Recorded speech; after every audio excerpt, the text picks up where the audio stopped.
everybody, to episode 10 of the Hidden Pearls podcast. This is a very special episode. It's a little bit sad, though, because it's the first time that Bruce and I are filming away from each other. So hence, I am here, he is there, but we're still going to bring you an action-packed show, and we're very excited about it. We have a bunch of guests on this show. So the infamous George Kittle, we have Ben Garland, the one and only Chris Long. We have Nicole Woody. We have Jay and Kimberly Holt. And then we also have the beautiful, fantastic Riley Till. So very excited about the entire lineup and just introducing you to everyone. So with that, we're going to roll right into the quote corner. So this time we're going to be combining the two just to keep it, we felt like they just went together. So we just wanted to be efficient for y'all. But yeah, all right, BK, take it away. Hey guys, welcome to week 10 in our show. The quote this week is taken from one of my favorites, but we've talked about the hero's journey with Joseph Campbell. So this is just one of him that really stuck with kind of where we're at right now. So the quote is this: "The privilege of a lifetime is being who you are." The privilege of a lifetime is being who you are. And I just thought that really tied into everything that we're doing. So we're going to kind of unpack it as we look at stage 8 again of the 8 stages of mindfulness. So for the Mindful Minute, we thought it would be kind of fun to go through them again, but in BK fashion, we're going to hint it with a little lime twist, and we're going to go backwards. So there are 8 stages, 16 weeks of the season. So what a fabulous opportunity to just drill this down a little bit more. So stage 8 is collective reflection. So that's what we're going to be starting. But I'm sure y'all are taking notes, but just a reminder, I'm going to read them forwards. So starting with stage 1, but it's conscious awareness, controlled breath, calm mind, connected body, clear vision, compassionate heart, courageous action, and collective reflection. So BK, helped us collectively reflect. Well, and I just was thinking about it because we had the bye week and all that, a little loop. And so we'll just kind of loop back on them and hit them again. And so with the stage 8 collective reflection, I came across that Joseph Campbell quote, and I really like Joseph, but this whole notion about the privilege of a lifetime is being who you are. And I thought it really fit in well. So as noted by Joseph in the quote, learning to live out and become who we honestly are, that is to ourselves and to others, is a huge privilege. It is also, I believe, one of the hardest things you will ever do, and one of the greatest challenges any of us ever face. So in order to do this, though, we must first learn to clearly see and understand who we honestly are. And this, I think, is the real work of collective reflection: examining and accessing who we actually are, what we really think and what we really believe and why, and then critically examining what we do and why we do it. So, and all that stuff is really connected. So once we start to get a handle on all this, then we have to foster the courage to actually become this person and to seek to live out this person in our actual lives. So I think it's one thing to study, to know, and to understand who we are intimately, and to know thyself, that whole piece. But yet it's a whole other piece about having the courage to live that out. And there's a whole lot of different reasons for that, but I think it's a whole different step. So encouragement for that. So this means then living lives that align with and truly represent who we are in our heart of hearts. So taking off any masks that we might be wearing, and then rebuking and or disregarding the stories that the world has told us and the rules they may have given us on how we need to live and who we need to be. So anything that Grandma Myrtle said, you don't really have to listen to. Any other kind of what we call underlying assumptions or any of that other stuff, if it ain't your rule, don't live by it. And so it's really important to examine some of the voices in our head about things that are going on and why we might do the things we do. And if you're telling yourself you have to, or you should do stuff, then you really need to pay attention to that and unpack it. You want to get all the shoulds out of your life, because you shouldn't do anything unless you choose to do it. And that's what we're trying to work toward. So get rid of all those rules and all those masks. And these are, and I don't want to make this small stuff, because it's not. They're not easy, they're difficult, and it's courageous work. And in the end, it's really what the mindful awareness process is all about. So collective reflection. And with that, Emma's got an action step for maybe if you're looking for some courage and boldness to think about for this week. Should is quite a terrifying word. There's a lot of baggage in that word. Well, you know what they say in the coaching world, they say should is a combination of the word shame and could. Ooh. So there's no part of that that we want. We just want to be active and make intelligent, conscious choices in our lives, living out who we really want to be. Yeah, that's good. Say that one more time. The word should is kind of a collective combination of shame, the word shame, and could. And so they slam those two together and they shame you about this stuff. And then I should do this, you should do that, you should do that. And, there's no shoulds. Don't should yourself. Don't should all over yourself. That's what we also say. Shouldn't should all over yourself. It's not nice to you and it's not good to other people. I'm definitely going to use that in a social media clip. Okay, action steps. So this week we look in the mirror. Ask yourself if you truly know who you are. What are your core values? What is your purpose? What do you believe and why? Then assess if you are living that person out in your daily life. If not, why not? Look for your masks that you are wearing or your rules you are following that others have given to you. Take off the masks, cast aside the rules, be you so you can share you with the world. There is only one you, so be you because it is a privilege.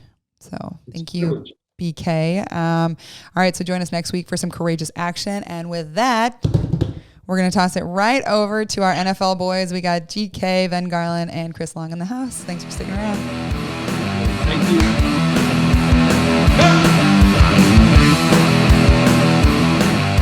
We are honored this week to have two players who have each made huge commitments to giving back and serving others, and both have been nominees and one a recipient of what most feel is the highest award the NFL can give, the Walter Payton NFL Man of the Year Award. We have Niner Ben Garland with us, a two-time team nominee, and retired NFL great Chris Long, also a two-time nominee and overall winner of the award in 2018. Chris is also the founder of our charity focus this week, the Waterboys. So big welcome to Ben and Chris. Thank you so much for being here. Oh, I appreciate being here. I really do. And y'all are so gracious. I was late. So all this Man of the Year stuff, it's out the window. Men of the Year mess up too, guys. I was late to this interview. I want to apologize to the entire Kittle family and all the listeners. All good. We're glad to have you. So glad to with your kid. All right. Here's a little bit about old Chris Long. All right. Retired from the NFL in 2019 after an illustrious 11-year career playing defensive end. We were talking about the attributes of defensive ends. We'll get back to that later. Winning back-to-back Super Bowls in 2016 and 17 with the Patriots and Eagles, respectively. Originally drafted by the Rams in the first round of 2008. Accumulated 70 career sacks, terrorizing quarterbacks everywhere. The first and only active University of Virginia football player to have his number retired. Congrats on that. In 2015, Chris founded the Chris Long Foundation with a mission to help those most at risk at home and abroad through focused programs in the areas of, first one is clean water, the second one, military support, and the third one, forwarding educational equity and increasing opportunities for underserved youth. So Chris was recognized by the NFL for these efforts, being nominated twice for the NFL Walter Payton Man of the Year Award, and in 2018 was the overall designee, I guess, or winner of that award. So that's a big deal. Congratulations for that. Long's leadership and philanthropic efforts, I always mess that one up. Great work. Me too. Have been widely recognized with a multitude of other honors and awards. There's about 8 more in your bio. I didn't put them in, but anyway, you've done a lot.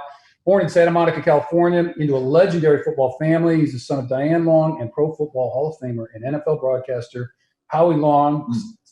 We really enjoy your dad a lot. Always have. Yeah, he's still rolling too, man. Yeah, he's doing a good job. Chris's two brothers, Kyle. Remind me to tell you my story when I was coaching at OU about Kyle recruiting him. Oh, gosh.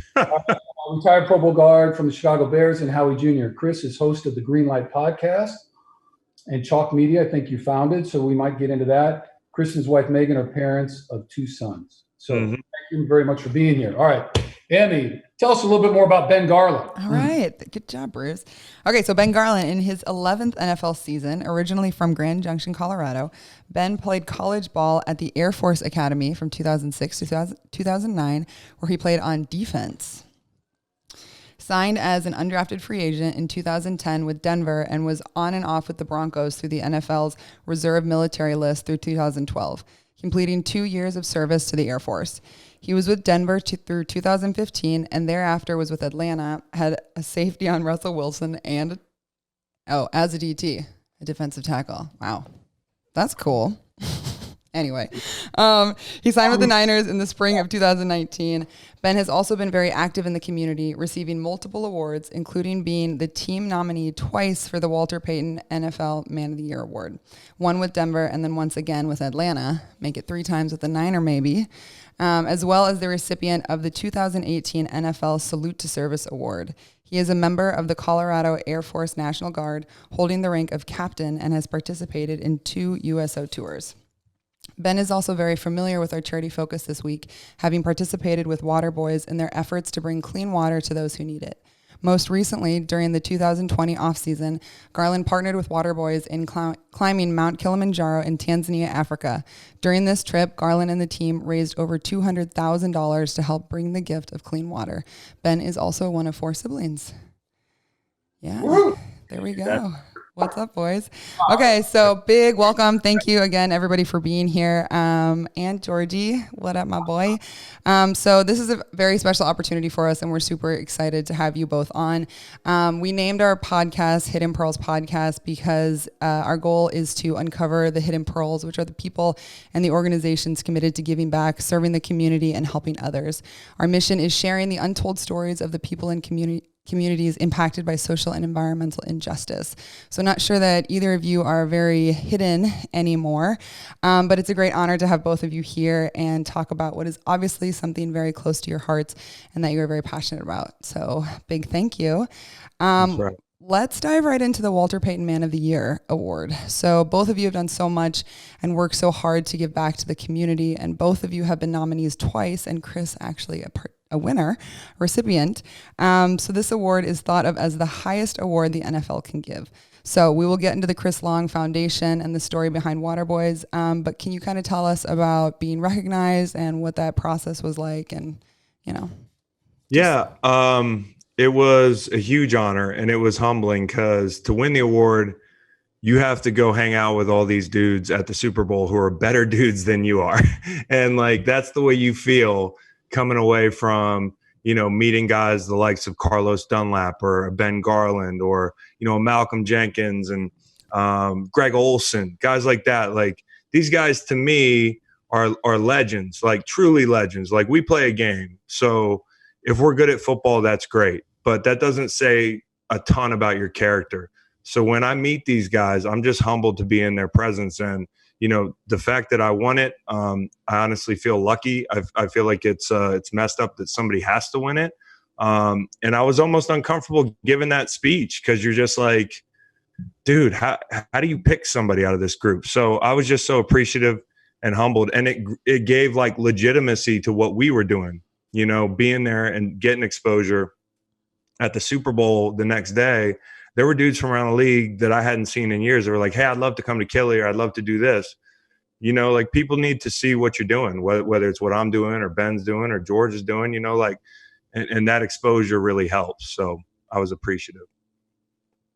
Ben, how was that for you? So you've been nominated twice also. Tell us a little bit about your experience. I think he brought up a lot of good points. I mean, even within the team, like you said, within the entire NFL, what he won, I mean, even within the team, you look around the team and you go to community events and you're constantly seeing guys. And I think you see every single guy throughout the year going to different events and supporting different causes, having their own foundations, supporting their own places, not even just in the San Fran area, but all over the country. And in some cases, like Chris, all over the world. And so a ton of good dudes. It's just cool to be recognized among those guys as somebody and being able to bring some attention to some of these great causes.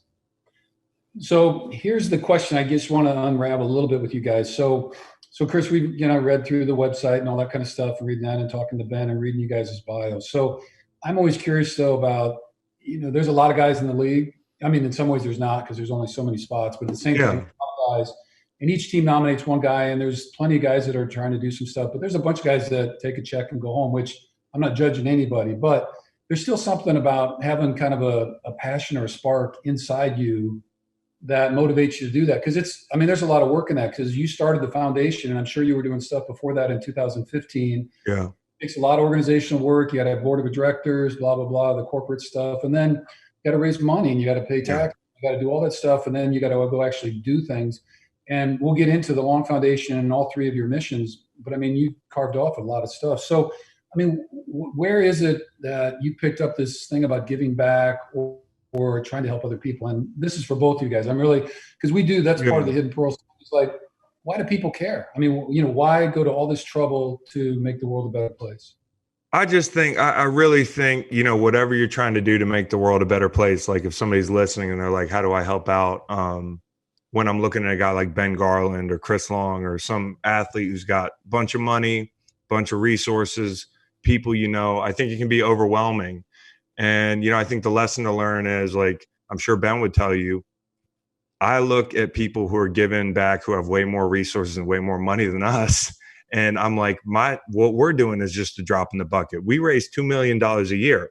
Some people raise that in a night, at an event. So I just want to say that for anybody listening is like, don't feel too small to make a difference. And I think that's how I arrived at making a difference was, it would be such a waste if I had this opportunity to have people's ear on issues or, to make all this money playing a game. I would be such a waste. And I'm not judging anybody else, but my code, my ethics would tell me that I've wasted, a lifetime of opportunities. And then on top of that, my folks growing up, my dad played in the league 13 years. So he had been involved in charitable stuff. My mom, Diane, she's awesome with the Boys and Girls Club. My dad was a Boys and Girls Club kid. So, like he was the benefactor of people who were charitable. He was a poor kid in South Boston and, he didn't have a family traditionally. He had a bunch of people helping him out, relatives, distant relatives and that sort of thing. So I think, that humility that he had hopefully passed on to me and my two brothers where, like he got helped out by somebody. We're going to try to do the same thing as athletes, because we have an opportunity. Yeah. That's cool. But so the history of it though, and so that was something you picked up growing up at home as well.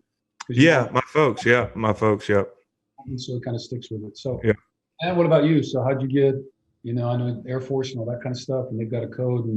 But where did you pick up kind of passion or spark for doing all the work that you do?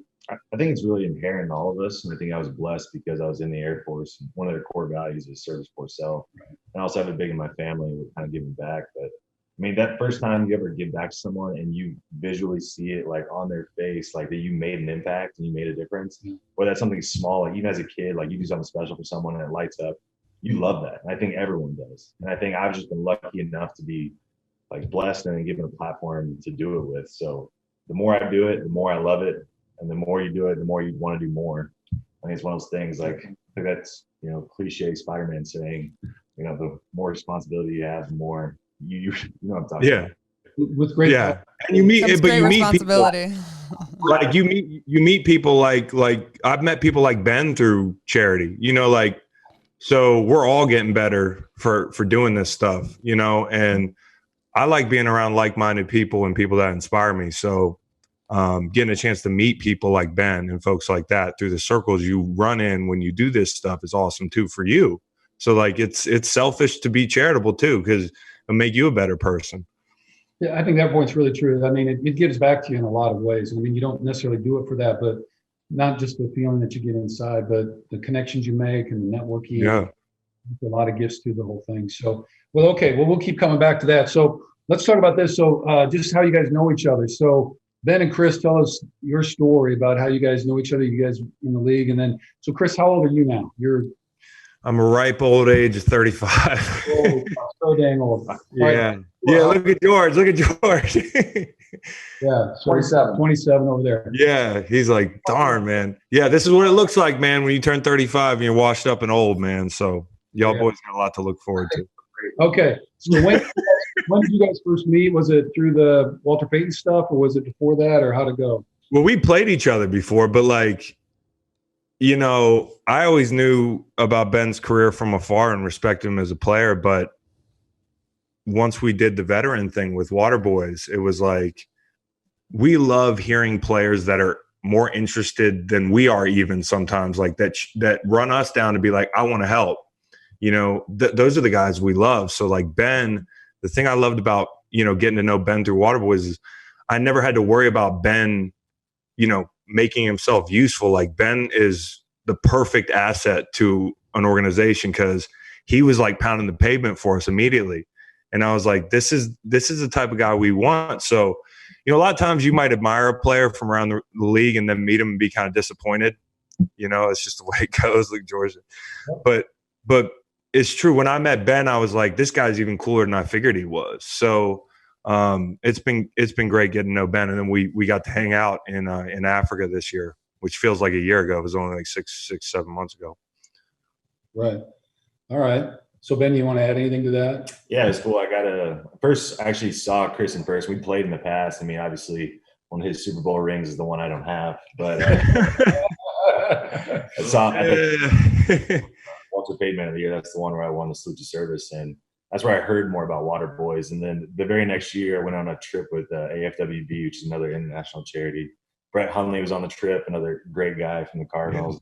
Great. He told me about the Waterboys and how he was involved, and more so why he was involved, talking about like the hundreds of millions of people that go without clean water. And I was like, I mean, that's something that bare essentials that everyone needs. I really want to get involved at that point. And that's when I got to travel over, meet this guy, and see he's not only a great football player, but a better person. All right. And then George, when did you have interaction? Is this your first direct with Chris or not? Or do you guys have I think we might have had some Twitter. Yeah. I follow this dude. He's a piece of work. I love it, man. But yeah, it's nice to finally meet you, George. It's been a pleasure. Yep. Thanks so much. Emmy, you want to do the next part? Oh, Sure. Part B there. Yes. Okay. So speaking of football and your jobs, so let's talk about the best and the hardest part of playing different positions. And Ben, like we were talking about before, how you transitioned from defense to offense. Do you want to tell us a little bit about that? Yeah, I initially started the NFL as a defensive end, then moved to D tackle, then guard, center, fullback, tight end, a little bit of everything. you have a carry? Yeah, I don't have any carries. I thought I was going to get a route one. That's kind of cool. No, played a little bit of everything, kind of the backup role, and kind of filled in wherever I could. A couple games got to play defense and offense at the same time, which is fun. But I'd definitely say offensive line is a little tougher than D line. I would figure that, dude, because I just feel like you guys got more to think about. Like, you got to be more under control. You can't be aggressive, like, for the most part. Like, because the more aggressive y'all get, the more you're out of your game. That's why we used to try to piss y'all off, like play head games with y'all. But you seem pretty even keeled. Like, you don't let people get to you. That was by far the hardest thing I struggled with going to O-line. Yeah, really? To tone down the aggression, because playing D-line your whole life, like, the more aggressive you get, probably the more plays you're making. Probably, yeah. Down to a little bit more under control and more balance. That was tough. Okay. So that's that. Georgie, what about tight end? So I always thought, so when I raised Georgie, I thought he was going to grow because I played O-line and coached O-line forever. Yeah. So my aspirations were he was going to be a left tackle, but didn't work out too well. Didn't work out very well. Yeah, no, it's terrible. It's been awful. We've reconciled with this tight end thing, so it's turned out. So, what do you think, Georgie, about the hardest and what's the best thing you like about playing tight end, and what's some of the hardest stuff? I think those go hand in hand. The best thing is that you get to do everything, but the hardest is that you have to do everything. Right. Run blocking, like linebackers, even like trying to get a release on DBs, second level releases, pass proing on all pro DN, inserting, like, because you do motions, you go to fullback, in the backfield, picking up a pass like a blitz. You just kind of have to recognize everything, but at the same time, I got to dabble in everything on the football field. While it's like, Chris rushes the passer, and you occasionally drop into coverage, once in a while. Very occasionally. But I got to do everything, and I get to do everything all the time. So that's what I love about it. And even like, think about it. We throw an interception, I get to get a tackle, and so like, hey, I led the NFL in tackles last year as an offensive player. So you get to do everything. That's why I like it. You ever seen Julio Jones tackle somebody? Dude, my goodness. I'm like, I feel pretty bad about how I did my job for 11 years. This guy could have played any position. He is one of the most gifted human beings. Mm-hmm. Mm-hmm. Well, so then, Chris, what's your best, hardest part about your position? My favorite thing about football, and the only thing I miss, is third down, especially when you get older.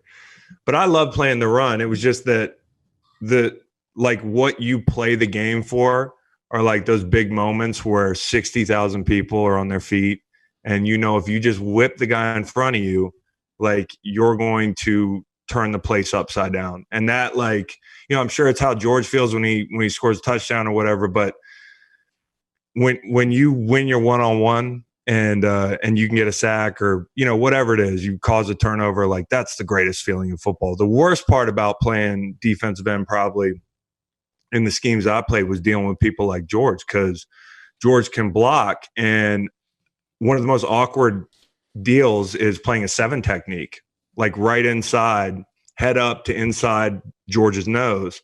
And I watched the Minnesota game last year in the playoffs, and I felt pretty bad watching that, because I know that's a tough technique. And, it's counterintuitive because you think smaller guy, you don't want to deal with the smaller guy, but there's actually a lot more you have to deal with when you're playing head up on a tight end.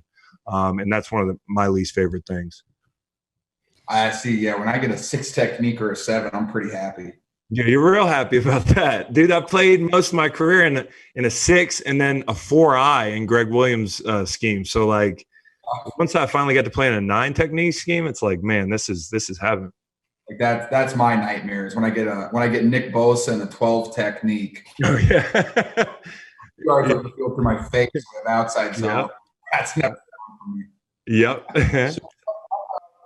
So D-line, they typically play about 30, 35 plays max. And so your O-line is going to play all 78 plays. I miss those days, though. And then on 3rd and 12, the entire game out of 78 plays is perfect or pretty close. That 1 3rd and 12, he gives up a sack or pressure, and comes on national TV for 1 play, and the D lineman's back there rubbing his stomach or doing something. He should. He just got his ass kicked for 78 plays. Well, he wasn't interested. I'm gonna tell you why, though. I'm gonna tell you. He only played 30 freaking plays because they rotate every 3 plays. He's a specialist and doesn't play the run. And so now he's highlighting and jumping off like he's some kind of superstar. And there goes our O-lineman back to finish his 80. I got no sympathy for the highly paid offensive tackles in our league who are dealing with the new crop of DNs who aren't every down players. In 08, when we came in the league, I sound like an old man. We played Jacksonville one year. I played 83 plays. I miss those days. Like, I could never do it anymore. But I have no sympathy because there were plenty of games where I was whooping a tackle and didn't get a sack. So it all evens out in the universe. Like, and then I get people in my mentions after the game was like, did you even play? And I'm like, I just crushed this tackle, dude. You just don't watch the game. You know what I mean? So it goes both ways. Ben, one of your favorite all-time football experiences? Probably the NFC Championship here in San Fran, being an offensive line that just ran all over a good team. Yeah. Great game. That hurt to watch, man. That hurt to watch. The offensive line, those dominating run games are just by far the best. That's our sack version of defensive end. Right. Yeah, moving an entire D line back like 8 yards. Mm-hmm. Then there's nothing they can do about it consistently. Like, yeah, those 2 playoff games. What do we have? 85. We had 85 rushes in 2 weeks. But you've done a thing, George, that generally when players get blocked by a tight end, they get made fun of in a D-line room. You've actually made it so people don't get fun of when they get blocked by a tight end because people don't make fun. Like, there's nothing shameful getting blocked by you. So congratulations on that. You've changed the game in that way. Appreciate it. Yeah. Trying to set a standard. Yeah. Chris, how about for you? You played a lot of games. You had a lot of big ones, 2 Super Bowls. What's one of your favorite football memories? Golly, man, the Super Bowls are great, but I'd say probably the NFC Championship against the Vikings. We were, because it was at home and like that year, Philly is a magical place to play football, man. Like, when they get behind you, like, they're blue collar people and they just love you. And we were the underdogs that year, man. We lost Carson, and kind of like I was talking about the injuries that y'all have had this year, we got hit with that bug. And we just kind of like, it was just our year. And we were underdogs in every game we played in the playoffs. And I think we were like 7-point underdogs. And guys don't pay attention to that so much unless they're dogs. And Minnesota came in town and they were like the bullies. and they actually scored first and kind of punched us in the mouth. But we reeled off like 40 straight points or whatever it was, or 30 straight points, and we just ran them out of town. And it was electric that night. It was the loudest football game I've ever heard. What about you, Georgie? Oh, wow. I'd say like the 2 playoff games where we had were, like I said, when you have a run game that you rush for like 300 yards, there's not really a more satisfying feeling because there's just nothing. Yeah. When you just push someone back consistently for like 75, 80 plays, it's one of the coolest things of all time. I'd say that. And then, like New Orleans last year was definitely a blast. I mean, that was the loudest place I've ever played. Like our huddle had to collapse. And we had like 2 guys on a knee inside the huddle because we couldn't hear anything. Oh, it's loud there. Yeah. Like those games, like that was exhilarating. Like, and then come out of that one with the dub was pretty special. Pretty good. Yeah. So because I traveled to, was that 17, the Philly game there? When we played in Philly. So I went out for that one. I never, I've tried to make all the tours. So I got there. So I went from the team hotel. I took the train down to the stadium. Yeah. All the way out, I'm like the only 49er guy, right? Everybody's and guys are yelling at me from up. You suck. You guys suck. All right. So then I'm walking from the train over to the stadium. They're just out yelling, "Fuck you, go home." So then we go and they whooped us pretty good. So it was a solid game and all that. The whole time during the game, I'm sitting up there. Guys are yelling at me the whole time, right? Just wet in the rain, getting yelled at. So I go outside. There's these little like tiki bars outside, and so I kind of said screw it because I got nothing. So I go there and I sit down with a couple Eagle guys and we're chatting. People are walking on the trail to the train like 30 yards away, yelling at me. Mm-hmm. I got my full Philly indoctrination. Then I got back. Hey, it was the same. I got to be fair here. You guys are now like the Silicon Valley Niners, but like back in the day when I used to be in the NFC West for 8 years of my career, and the Frank Gore, Alex Boone, Ayupati, Staley, who was still there as my dog, Anthony Davis, who me and him hated each other, but like it was a rivalry, man. Like, and I hired a security guard to go to the game and sit with my mom and my wife off duty. Wouldn't let him wear any Ram stuff, nothing. Because the Candlestick was the real deal. I mean, that was different, man. Philly and San Francisco, 2 tough places, man. I mean, our NFC Championship game was that was one of the louder experiences I've ever been because our defense played lights out too. So like every third down sack. Oh, yeah. Bosa gets a sack. Our stadium is one of the loudest places. Oh, yeah.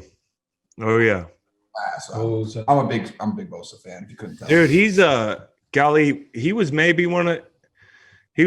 if not the best player on the field in the Super Bowl. I mean, he was one of the top 2, 3, period. And there were so many stars in that game. Besides Aaron Donald, I think Bosa's the best player in the NFL. He's pretty good, man. He's pretty good. I like his brother a lot too, though. I got to be fair. Yeah. We watch just because we play the Saints tomorrow, and we're watching just like Saints film. Like Kyle had it up, Shanahan. Yeah. Bosa had 3 just kind of plays where he caught a tackle on one leg and just kind of picked them up and chucked them. Oh yeah. It's like, dude, what? He's just so dude. And him and his brother are different. They play a little different. It's just so interesting how that dude gave birth to 2 studs like that who are different players. Like that guy's spawn is legendary. He's like a legendary, prolific football machine. Oh, dude, they're so fun to watch. Shout out to John Bosa, man, and Cheryl, exactly. and Cheryl. John and Cheryl. Mama Cheryl, she raised him right. A factory, man. Well, Chris, the NFL's got a lot of different kind of characters. Who's one of the kind of out of the box characters? Somebody that whether you admire him or not, who would be one of the big personalities that you got to know? Oh man, William Hayes, who Ben knows, is going to be hard to describe. He, one of my favorite teammates of all time, believes in mermaids, does not believe in dinosaurs, and he was a hell of a football player. Yeah, George is like, really? Yeah, possibly, really. I mean, we were in Tanzania with him for a week, Ben. Right? What's the verdict? Does he really believe in mermaids and disbelieve dinosaurs? He genuinely believes in it, and he'll definitely argue against dinosaurs completely. We had against dinosaurs for hours. How do you argue against a dinosaur? I believe in both, so I'm not. I don't know how you get rid of dinosaurs, but I'm all Why for that. dinosaurs though, Chris? Yeah, like why can't there be dinosaurs too? Oh, I believe in dinosaurs, bro. I believe in dinosaurs. He has a big conspiracy theory that the government put the bones there. And maybe it's the conspiracy you're nodding your heads. I just like I'm a big dinosaur guy. My kids would be crushed if they weren't real. I mean, we're 4 years into this indoctrination process, I guess, if it's not true, because all my kids' toys are dinosaurs. For like 10 years. So Yeah, dude. I'm a dinosaur junkie. all right. Ben, how about you? How about a character? Ooh, probably Von Miller. Just kind of like early years seeing that guy and seeing him going from just sleeping in meetings to just he was a character coming in the locker room, like wearing some absolutely ridiculous outfits, but just out there enjoying himself, having a good time, being him. Like Being a monster. I love Von. He was such a good guy. Very cool. He's very talented. He wore a spacesuit to Memorial Day party, like a full-on NASA spacesuit at the Hard Rock on Memorial Day, like 10 years ago now. And that was the first time I've ever seen him. I'm like, this guy's different. It's 100 degrees out. He's got an astronaut suit on. Yeah. He wore a Carhartt suit to the ESPYs one year. He He has a cool Carhartt. What a cool Yeah. He's got a farm. He's raising chickens. I thought, isn't it like one of the biggest chicken farms in Texas or something like that? It's insane. Anyways, He does it big, bro. He does it big. Favorite character personality that I've met? I'm gonna say just on my team, Kendrick Bourne is, because I've known him since we both got in the league, and as a free agent, like he hasn't changed since he stepped foot on our like at the facility. He's been the same guy for 4 years. Absolutely loves life, loves football more than anything, and he's total goofball, but he's just a glue guy too. He has conversations with absolutely everybody. Everybody loves him, and so he's just a guy that when you have him in the locker room, it just picks up the spirits of everybody. Whether you just lost or you're coming off a win, he's the exact same guy every single day. So that is a guy I'd love to play with. So then through all of these people, obviously characters, but we've also seen some legendary players as well. So are there any trends that you guys have seen, like things in common with great players, from like personality to mannerisms, routines, anything like that? That's a great question. Thank you, Chris. I'm going to let y'all go first. In fact, it's so good. Georgie, lean forward a bit. The players that I've met that I believe are really good players, like just from watching them on film and stuff and then talking to them. And one of the big things I always get is like their routine and how they treat, football, and they kind of put it above, like it's their main thing that they focus on. And then once they get into the routine during the season, that's one thing I try to do, because I realized I didn't have a routine at all until my second year. And so when you can find your routine that just kind of gets you in the zone, because 17 weeks straight is kind of tough. It is. It's a long time to play football. And so when you get in your routine, you can kind of just get through all that, but you still perform at an incredibly high level because your routine's at a high level. I like guys that take that shit seriously. Yeah. Cool. Ben? I think definitely the greatest players I've seen always like raise those guys around them up to another level. Like they're, like he said, the glues of the locker room. Like George knows everybody, says hi to everybody. One of our best players. You go to any team I've been a part of, and like the greats, the legends, the Peyton Mannings, they're the people that bring the people around them and make them better because they're there. Yeah, I was like, man, I'm going to steal George's. And then I was like, I'm going to steal Ben's, because that was good too. I think that those things are both true. But I do believe, like, I would call them like OGs on your team, which they're getting rarer and rarer, like really old dudes. Like when I came in the locker room in 2008, I was on the Rams, and, they were bad, right? Like real bad. Like everybody was on their way out of the league. And back then you could pay older guys or you could afford older guys. So our locker room was like half 30 plus. And these guys have been in the league when it was, tough two-a-days, not the two-a-days we had. Like Ben, you had two-a-days, right? Yeah, we talked about that. But like, these are like the old school dudes. And those dudes, all what they had was a routine, right? And George hit on that. So, you might think it's weird, but at 8:00 every night, they're going to come back to the facility and do cold tub, or they have a long stretching routine, or they like to watch film a ton. Not every great player I've ever played with watch film. There's a lot of talented people in our league, but they all do the extra stuff, and work never stops. Like in football season, ideally, you should never think, oh, I have an off day. There are no off days in football season, and there's barely any off days in the off season. So like guys that approach the game that way, to me, are guys that are going to have a chance. It doesn't guarantee you anything because, as these guys know, there's some guys that are just aliens. I worked as hard as I possibly could have. I left it all out there, but they're just dudes who are more talented. And that's a reality. But if you're talented and you have the routine, you're going to be scary. For sure. And so, going off of that and like the lessons that you have learned and kind of pulled out of that. So obviously you guys have all had and are continuing to have very successful careers. So looking at your journey and then also, exactly what you were just saying, Chris, about what other people are doing to be successful. What are some of the lessons that you have learned along the way at the various stages that you guys have all been in? And so let me preface a little bit, Chris. So I've always thought about the NFL is kind of having 3 stages. So you got your draft entry, year 1 and 2, maybe kind of making the team, finding it. It's a little different. So I know you were first rounder, then, and so where you come in, it's all that. And so then you do that. And then there's kind of the middle years where you've made the league, you feel comfortable there, but never too comfortable because it's the league and you never know. But you're kind of solidifying that maintenance. You're staying in the league as long as you can. You're working it. And then at some point in your career, you kind of see the days coming. And so then you're kind of that preparation for transition and then the stage that you're at now. So I want to tap into, so I listened to your podcast on the your Green Light one with Matthew McConaughey. Yeah, so, he's something else. Yeah, and I listened to, I don't know if you listen, but Rich Roll's one of my favorites. But he did the same podcast, and I read his book and all that kind of stuff. So, but in there, I really appreciated you guys had a little exchange in there. So I just wanted to kind of, I'm thinking about lessons learned, this kind of tapped into that. So you talked about that. And so folks that haven't read his book called Green Lights, your podcast is called Green Light. Yeah, I had to talk to him about that. I was a little bit bothered that he copied us. So He did. But the gist did, clearly. In life, there's certain opportunities or stages that come along, and sometimes life presents you with green lights, which means go and take action.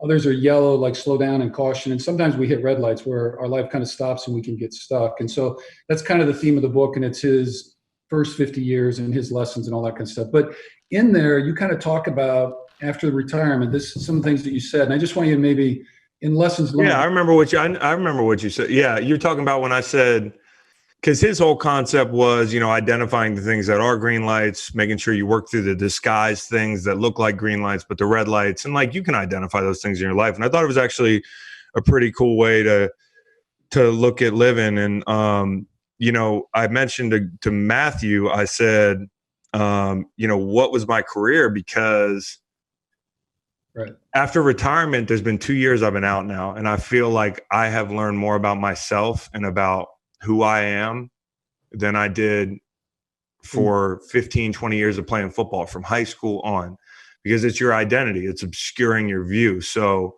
like for me, I said to him, I go, is that actually a green light or was my career a red light? Because I also wasn't happy all the time. You know what I mean? Like, yeah, well, because I wrote down a couple things and you're right on where I was going with this. So you talked about football being actually an inhibitor to your personal growth. It obscured your view. You said that you didn't always feel fulfilled playing football. Yeah. And that you left football sometimes with more insecurities than victories. You talked about the existential struggle after football and that you're the same person.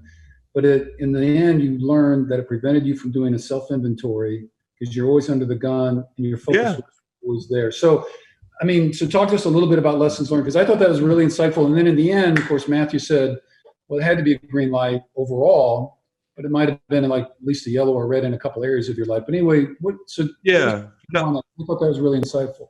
Listen, I can be thankful for my career. My career has allowed me and my family to live the way I want to live the rest of my life. I'm extremely blessed for that. And my career has allowed me to do the things we're talking about, the same as these guys have opportunities to. So there are things about my career that I'm so appreciative of. But football doesn't make you a man. You know what I mean? And, like football it can expose who you are, like more so. But football alone is not going to make you successful. Now, whatever successful is, like, that's up to you to determine. But I just know that in my last 2 years, I'm more happy and more fulfilled than I was playing football. I think the problem is that, I wouldn't change a thing because, man, like I did things that like people just, how lucky we are.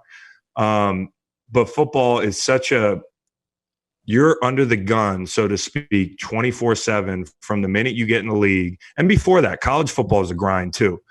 Your stress level, you don't even realize how stressed you are. Your insecurities, you don't realize how insecure you are. All that bravado, like poking out your chest every Sunday because you have to survive in that league. You can't show any weakness, right?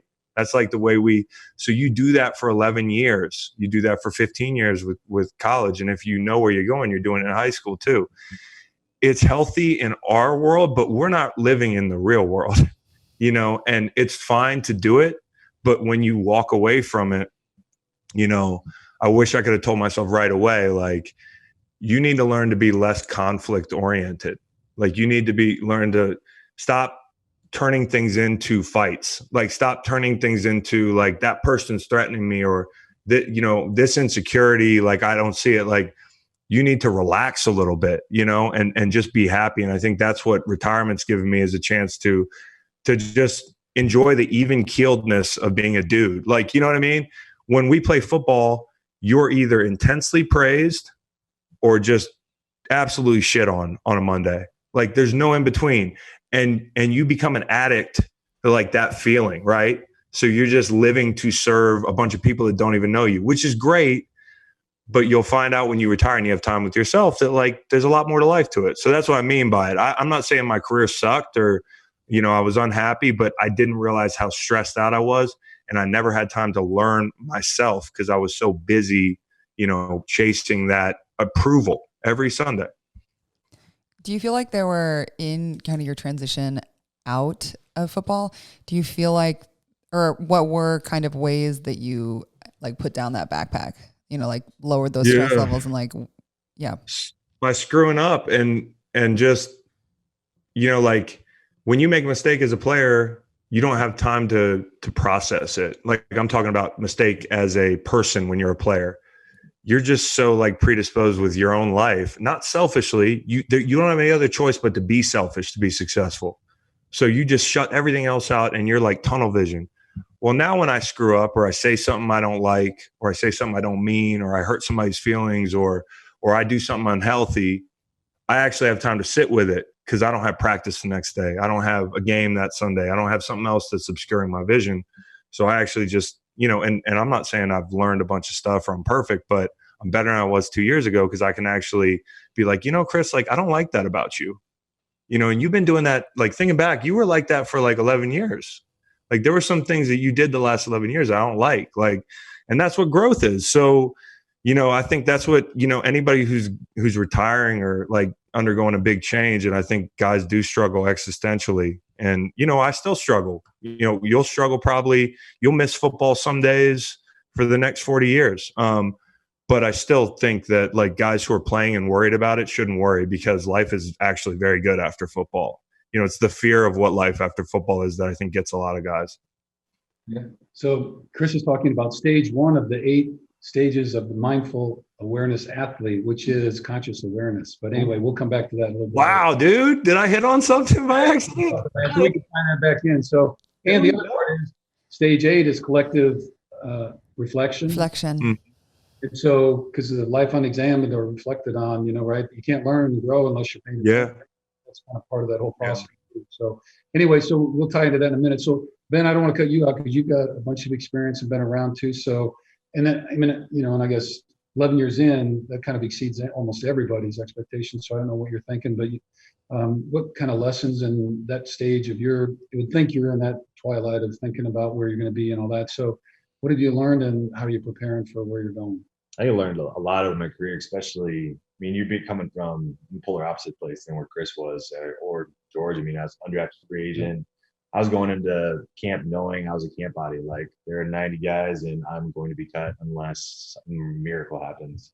And that miracle may not even be me playing well. That miracle might be someone being injured or just getting one coach to look at you. So I just kind of realized that, like, regardless of who I am or where I want to go in life, that no matter what, I can grow and become something greater as long as I work hard enough for it and long enough. Like, I've had a long career and I've never been the strongest guy, the fastest guy, the smartest guy. Like, writing a paper in college took me hours longer than it took anybody else. But at the same time, I would stick to the hours to get it done. And went to the Air Force Academy, and I guaranteed that, man, high school people tell me, you're never going to make it. So, like, it's hard. I had a teacher who wanted me to get like let's say I was like mentally challenged because of my handwriting, so I could take it on get more time on the SAT, and like ended up graduating top 10 in the Air Force Academy and going on, doing all right. So I think it's one of those things where like I was in a tough spot going in, but I learned you can continue to grow, and I think that's what's going to help me in the next phase where I'm just going to put in the work, man. I guarantee I'm one of the hardest working guys out there in the next phase of my life to see where I can go. Hard work takes you a long way. So, well, Georgie, you're kind of in the middle range. I am. Yeah. So kind of lessons learned, or where you at with that? Any reflections just to kind of touch in? Well, I mean, I think they both touch on a lot of things, and like what Chris said in regards to the, like how you're always just under the gun and the stress. I was blessed my rookie year. I had a teammate, Garrett Selleck. So, Brent. So, yeah. And Garrett Selleck was like the most even keel. He's always in a good mood. Like he understands that football is the most stressful thing like that we'll do. And he was very, I got kind of thrown into an ocean because I started my very first game. I didn't really have a camp or anything like that. And I had so many bad plays, and I thought my career was going to be over like after 3 snaps. And he was like, just allowed me to calm down and realize that, yeah, I mean, in my opinion, football is a kid's game, and it is, and we're blessed to be able to play it and we get paid to do it. But I mean, it can't just be every aspect of your life. And so like, I just try to appreciate it every single day. And I think that helps me a lot deal with the stress, because I'm just appreciating that I get to play the game that I love. And as long as I know I put my heart and soul into it, and I put my effort into it every single day, that it's going to reward me, because football rewards those who put the effort in, the work in. So it just allows me to not be so stressed. And I think I don't have anything figured out as my. It sounds like control what you can control, right? That's my thing. Control what you can control. Don't waste your energy on shit like, yeah, I broke my foot, but I can't really do anything about it except for not in that mood. It is what it is. I wish I had that clarity when I was your age, man. Golly. I've always been like that. It's just I'm a very outgoing person. I got a lot of energy, but like for me to be that person, if I waste that energy on being pissed off or something like that, I can't be me every single day. Yeah. So I just focus on what I can control and just going to attack everything. And so that's just kind of how I've done. And as my college coach would say, I don't know shit about shit, but I'm trying to learn a little bit. Yeah, exactly. Cool. Amy, let's jump into that part 4 then. You want to do that one? Yes.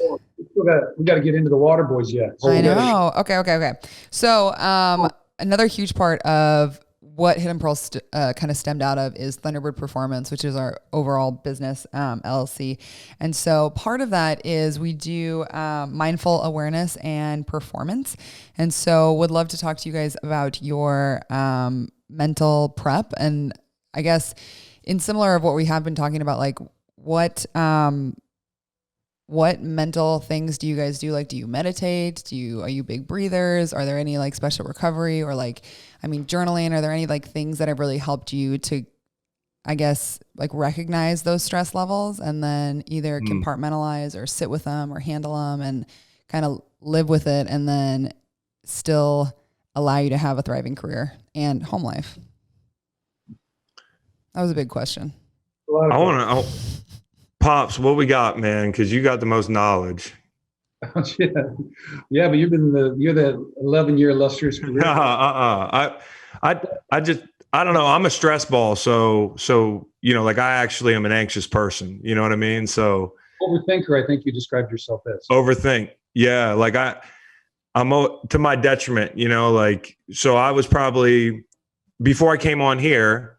And I'm like 15 minutes late because I forget that I have this. It's because I'm thinking about something else rather than like, what's on the schedule? What is on the schedule? What is right in front of my face? And like, I think that's what I'm trying to get to in retirement is, what George says, control what you can control. Unfortunately, I had a really negative attitude by the time I was your age because, we were 1-15, 2-14, 1-15 and like, my first 2 years, they're calling me a bust. They're doing the thing that they were doing to 91 on your team, who's a stud, right? Armstead. And, it took me 2 years in my third year, and then it starts rolling so I was kind of negative. But where I am now is like one of my worst attributes besides being a little bit negative is just being where I am, like staying exactly where I am. So I got buddies who are like, you should meditate. I'll literally try it. And I'll be like 3 seconds in, I'll be like, I got to, like, what kind of pizza do I want this weekend? Or like, yeah, exactly. So I struggle with that stuff. It is a practice though. Yeah. Wim Hof breathing. Okay. I don't know if you guys know about Wim Hof, but that is every day. That's my dude. I like Wim Hof, man. So, just even doing just the way we are now, and I'm the worst with the phone, man. We're just tethered to that thing. And that is not the way I want to be. And I have wasted enough years of my life staring at a phone that if I could figure out a way to do what I'm doing professionally and be connected and still be social, but put this thing down a little bit, I think it would just like be so valuable. And yeah, so that's what I'm working on right now. Just sitting there for 5 minutes and looking out in the woods. I live in a beautiful place. I just started last week trying to go sit for 5 minutes and turn my brain off. And it really does make a difference because you never turn your brain off in today's world. You have to practice. Did you have any, so while you were playing though, were there any mental prep things? And like, I always kind of laugh about this, but George always talks about how superstitious he is, like the exact order of routine of like putting on his socks, like this one first, then this one. And like, it's very detailed. And I think that is a part of mental prep though. And like, you can fight it or you can just let your OCD run wild and like, kick some ass in the process. But so did you have any like mental preps for your games? I just lived in a state of paranoia, I just lived in a state of like any of my teammates, my best buddies would tell you I'm a paranoid person. Like I cannot relax until after the game Sunday. I can relax and have fun. I'll laugh in the, after meetings at the team meal on Saturday night because the hay's in the barn. But Monday through Saturday, I'm psycho. You know what I mean? Like about, is my body okay? Did I get my chiro? Did I get my 2 body work sessions? Am I sleeping enough? I want 9 hours. I can't have 7. Like, am I eating enough? Am I hydrated? Like to the point that it was a little much, but that's how you survive. So especially in my older years, man. And, you were talking about 3 stages. When you're in your prime, you think you're invincible. Your prime ends when you realize you're human. And then the rest of the time you're trying to be like, man, I wish I knew the stuff I know now when I was in my prime. So, I think just for me was empty the tank Monday through Saturday. And then when I get to the hotel, I don't want a coach walking up to me and telling me, wipe that smile off your face on Saturday night. I've been busting my ass all week. I've been, coach, you're about to go out to dinner after team meetings. I'm going to be up in the room going to bed, getting 10 hours of sleep. I'm going to watch a little more film. You have to be able to turn it on and off. That's the biggest thing about being an NFL player because you can't live like that 7 days a week. But for 6 days, I think that was my mental prep, was just to be unpleasant. Chris, I got a question for you. What's been like, so you've obviously played tackle football since what, like your 5th grade? I think it was maybe 11 years old. So yeah, because I was too big at 9. 33? Yeah, I'm 35. I know, like you played until you're 30, right? Yeah, I retired at 34, exactly, yeah. So what's it been like not having the football routine as a schedule? Because like you've been doing that, like every fall for the last 20 years, you played football. I'll tell you what, it was hard, man. It was hard. Like, I don't know if you guys ever get this way. I got buddies from high school that like, I just turned the brightness up on my computer. I got buddies that I'm still real tight with from high school. I live in my hometown and I watched them all get married, do bachelor parties, do trips, like go down to Savannah to hang out for St. Patty's Day or something, or like, just, I was always somewhere else, man, and I often like fantasize about what life without football was like, but I never got distracted. And so this is my time to like, really, I've been coveting this time, man. Like, because I missed out on, I've lived my life, but I've also missed out on some things because of football. So I think just the rush of like to wake up and let yourself relax, allow yourself to like chill out has been like, it's been a game changer for me. Give yourself permission to like not do anything. And I'm still terrible about it. I do 3 podcasts a week. I do Thursday night football live stream. I do a Tuesday night Amazon pregame shows. So I don't stop and I have my foundation to run. And that's kind of unhealthy. And I had to reel it back a little bit. There was so much nervous energy that first fall out watching y'all play. And I denied it. Like I was like, I'm good. I love this because I love the summer. We all love the summer. But when the leaves start to change, it's in your brain to go play football. And so that's like an evolution thing that you got to kick, you know? And so I was just, what can I put on my plate? I'm going to put everything I can on my plate. And I had to learn, like, the hard way in the fall that I burnt myself out. So one of the biggest lessons has been relax, enjoy it. I don't miss football except for like in a big situation on a Sunday. So, you know, another thing that keeps me from wanting to come back is seeing y'all's collisions. Like, that's when you get out, you're going to realize how unnatural that looked to what we've been doing our whole lives. You don't realize it until you're standing on the sideline, how unnatural it is. Yeah. 300-pound guys hitting each other 60, 70 times in one few hours. Well, Ben, before we move on, how about just talk about your history of mental prep, whether it's visualization or affirmations or any of that kind of stuff. Any practices that you've developed that's worked for you? I've tried it all. I've done the Wim Hof breathing. I've tried affirmations. I've tried a little bit of everything. I think the one that made the biggest impact for me was I did the gratitude meditations in the morning. Because I'm the same as Chris. Like, I'm constantly overthinking. My head's bouncing from place to place. But with the gratitude meditation for 5 minutes, I can bounce from place to place of things I'm thankful for in my life. That like sets the tone for the day. And like, my body could be hurting, but I've already been so thankful for so many things that puts my mind in the right mindset to go about the day, whether my knees hurting, my back's hurting, or like I'm tired, like, man, but I'm in the NFL, my family's good. It puts me in the right mindset. I do that in the morning and at night. And then my prep along the week, I'm a big visualization guy. So I'll set up fake defenses in my head, run calls against it, run plays against it. And I'm like, oh, then what if they do this? And I run all the plays against that. And what if they do that? Nice. And then so by the time game day gets there, it's a combination of preparation and presence, where I know I've done more preparation. So if I see anything, I'll react quickly. And I'm present in the moment, not worried about whether I'm blocking Aaron Donald or a practice squad guy, but I'm just going to do my job. And then afterwards, you can look up and see who you did it against.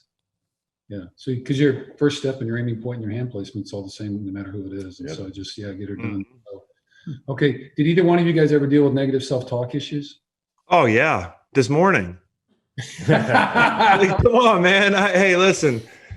I'm a cynical dude, man. You know, for all the, the feel good stuff, it's funny because we're charitable guys. We all like to do the most we can with what we got. And I'm not denying that, but sometimes you get painted like this cartoon figure, man. Like, like this guy, he's just Mr. Smiles. And, like, I'm negative. I'm a cynical person. And I think one of the biggest things I have to do is just, instead of fighting it, like, get it all out in one bunch and then move on. Like, all right, give me whatever you got. Like, think about whatever's you're pissed off about today and dump it in your brain and sit with it and stew, but then move on and shut up.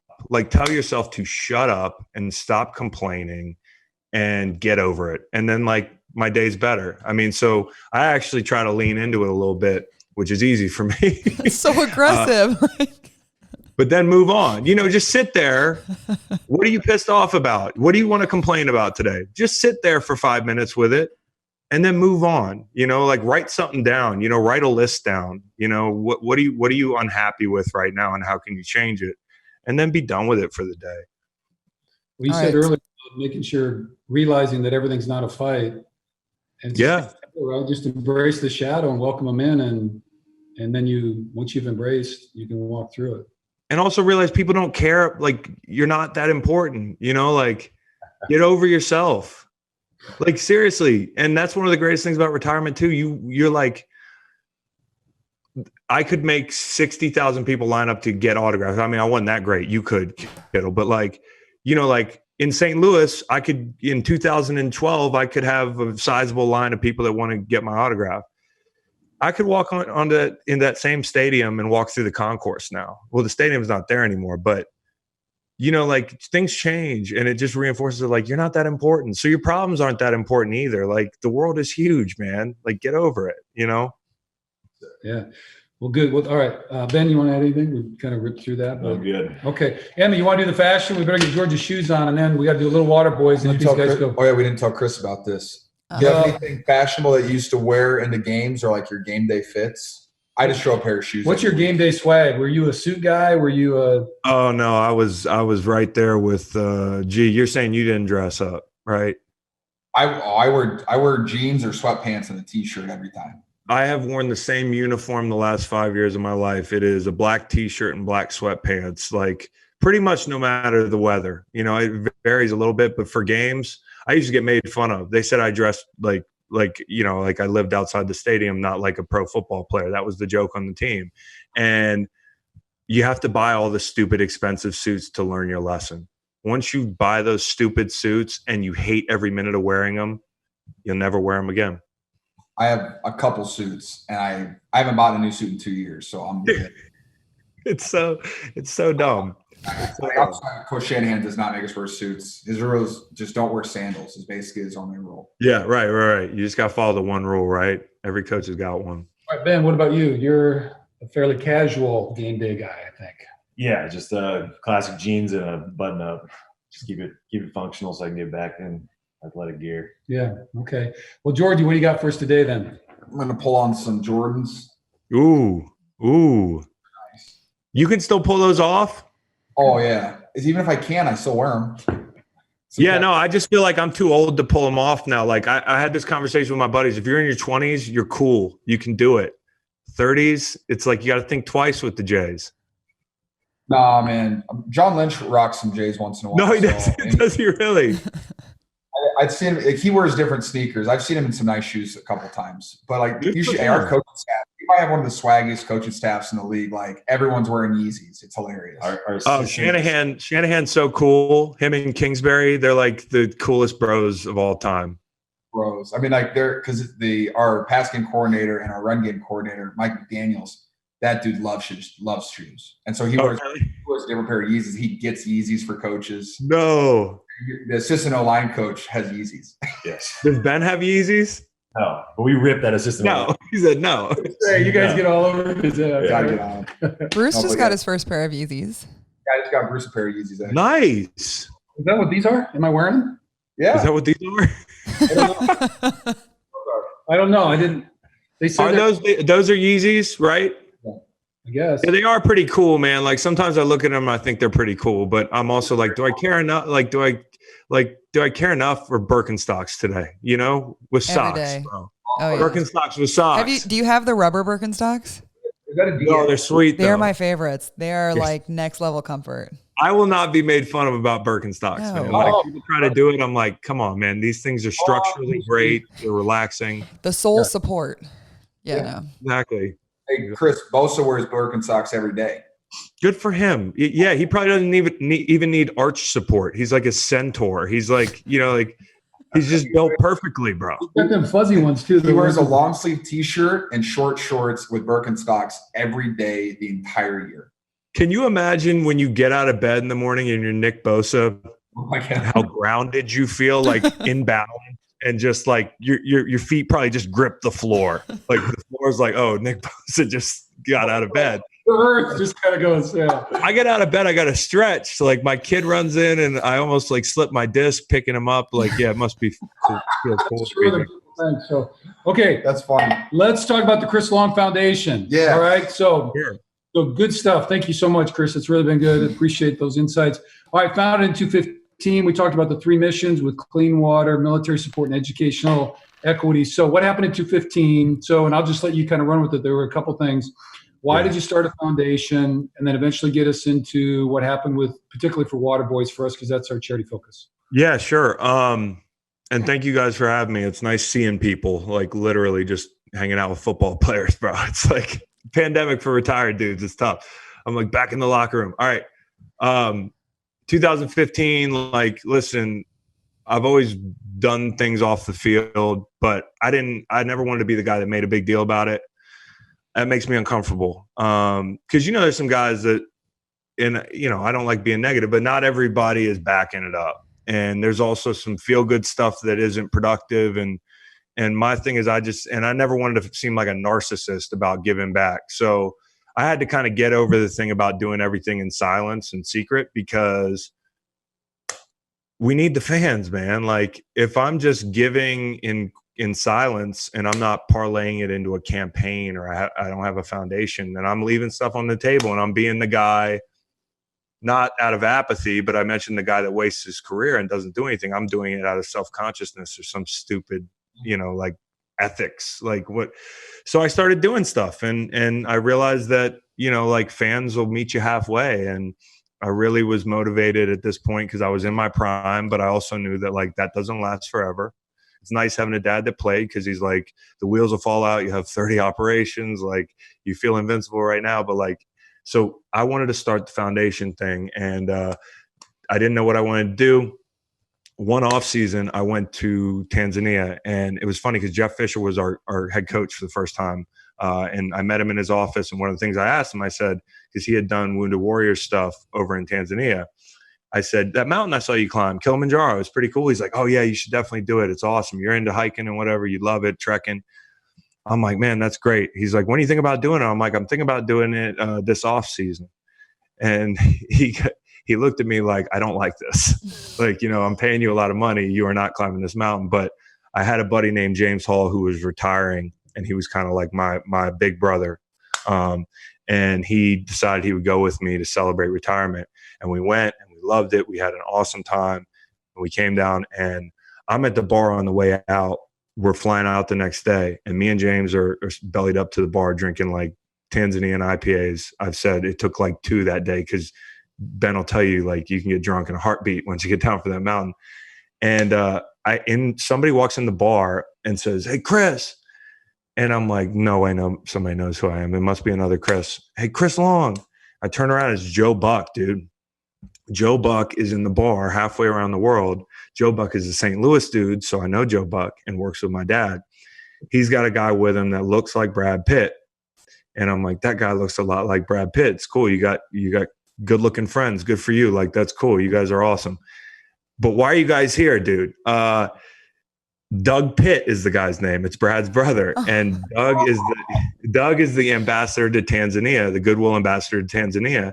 And he brought Joe over on a water project. So he's like, listen, man, we're going out on a project tomorrow. It'd be awesome if you guys would come with us. It'll be eye-opening. I'm not gonna lie. I did not the first thing I was thinking about was my flight. I was like, I don't know if I got enough time. I'm pretty tired. This sounds amazing. Let's do it another time. Turns out I couldn't go because of the flight. But when I got home, it just stuck with me what they were doing. And I was working with Doug on something else. And I said that this seems like once I started looking at it from a standpoint of being, kind of making a difference and being efficient, clean water is the number one way. Like, where your dollar's going, how much is being spent and what it does. And it doesn't take much, as Ben knows. Like, a few dollars will give somebody clean water for years. Like, there are different figures they float around, but years, like a generation. So we decided we do this clean water thing, and I wanted to get representation from every team around the league and start this thing called Waterboys. And I went back to make sure I was as passionate about it as I thought I was from doing the math, and I loved it. And every year we go and climb Mount Kilimanjaro. We raise money. We bring over veterans and retired players or active players. Ben's like a home run because he's everything. He's the more you can do guy.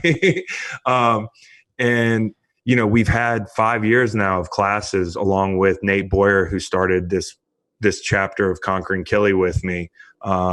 He's a Green Beret. He played in Seattle for a second, and it was his idea. And since 5 years from that moment, we've raised like $1 million just on Conquering Kili alone.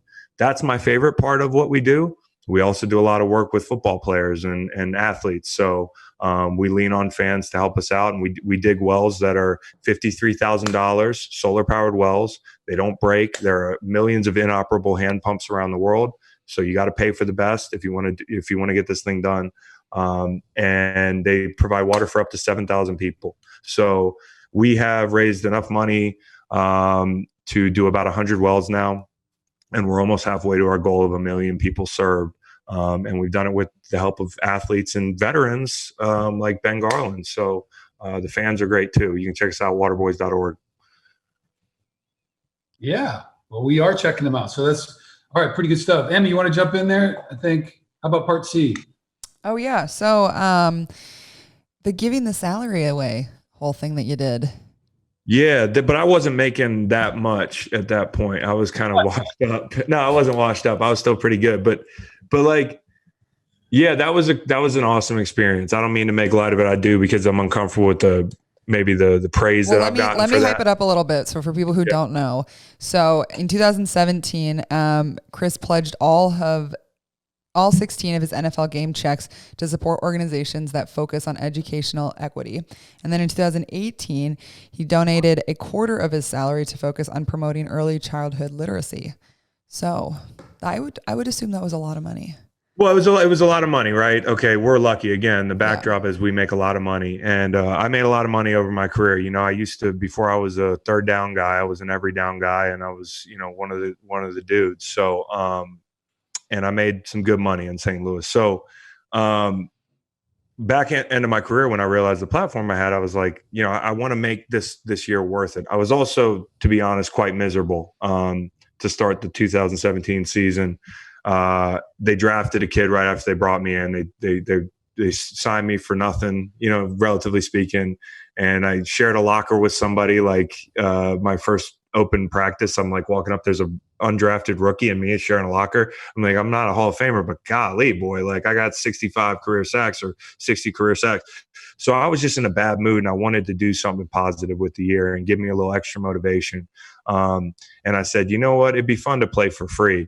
And I think we can galvanize some people to do some good. So I know I've always cared about educational equity. We've done work with the Boys and Girls Club. We've done work with like after school programs. And we thought up this scheme where if I give my salary, which was about $1 million, the fans will match it.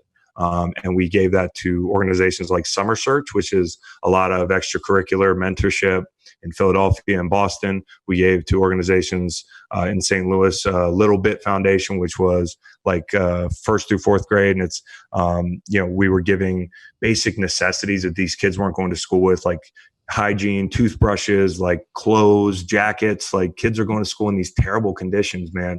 And then we also tried to help kids that were going to college as well. So we bit off a lot, and thanks to Nicole Woody, who runs my foundation, we crushed it, man. And Philly fans are the ones who crushed it.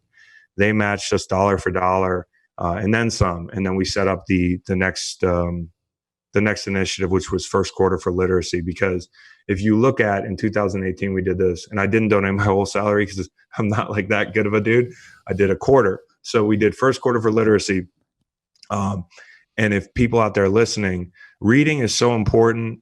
Through the first couple years of school, because there's a certain point where after you get past that point, you are no longer learning to read, you're reading to learn.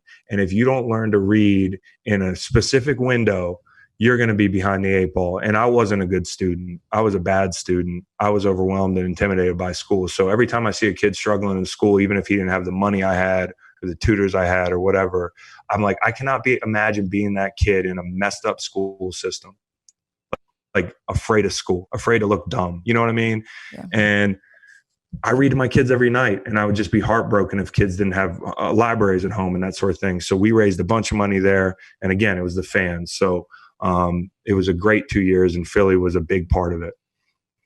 Yeah, that's amazing. So Chris, so you've had some ventures into different kind of avenues, trying to respond to some of the needs that you've seen.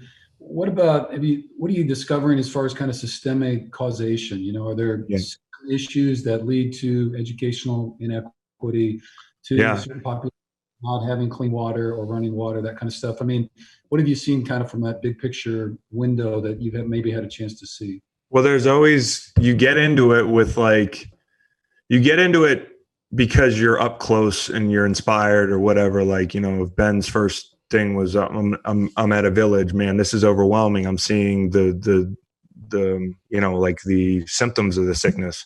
And then like eventually when you're working on something, you get to like 30,000 foot view. So, and we also work on social justice issues. So, like things overlap, and where you live has a lot to do with, where you're born, where you live has a lot to do with your outlook as far as education is concerned. And then all the things I just mentioned, like, for instance, that window I'm talking about, if you're not literate by fourth grade, like your chances of being incarcerated go way up. You know what I mean? And like it's hard enough to do all the right things as a white kid growing up in a good neighborhood, you know what I mean, with two good parents and that sort of thing. And I haven't had to deal with any challenges that somebody in a school district that I didn't have that experience. It was hard enough for me to not screw up. Imagine having all that weight on your shoulders. So I just think, like, if you backtrack, it's where you live, it's the school system you're in. There's tons of, in the water space. This year, we're working with a group called Dig Deep to do projects on Navajo Nation. If you are a Native American individual in the United States, you're like 17 times more likely to have a clean water issue.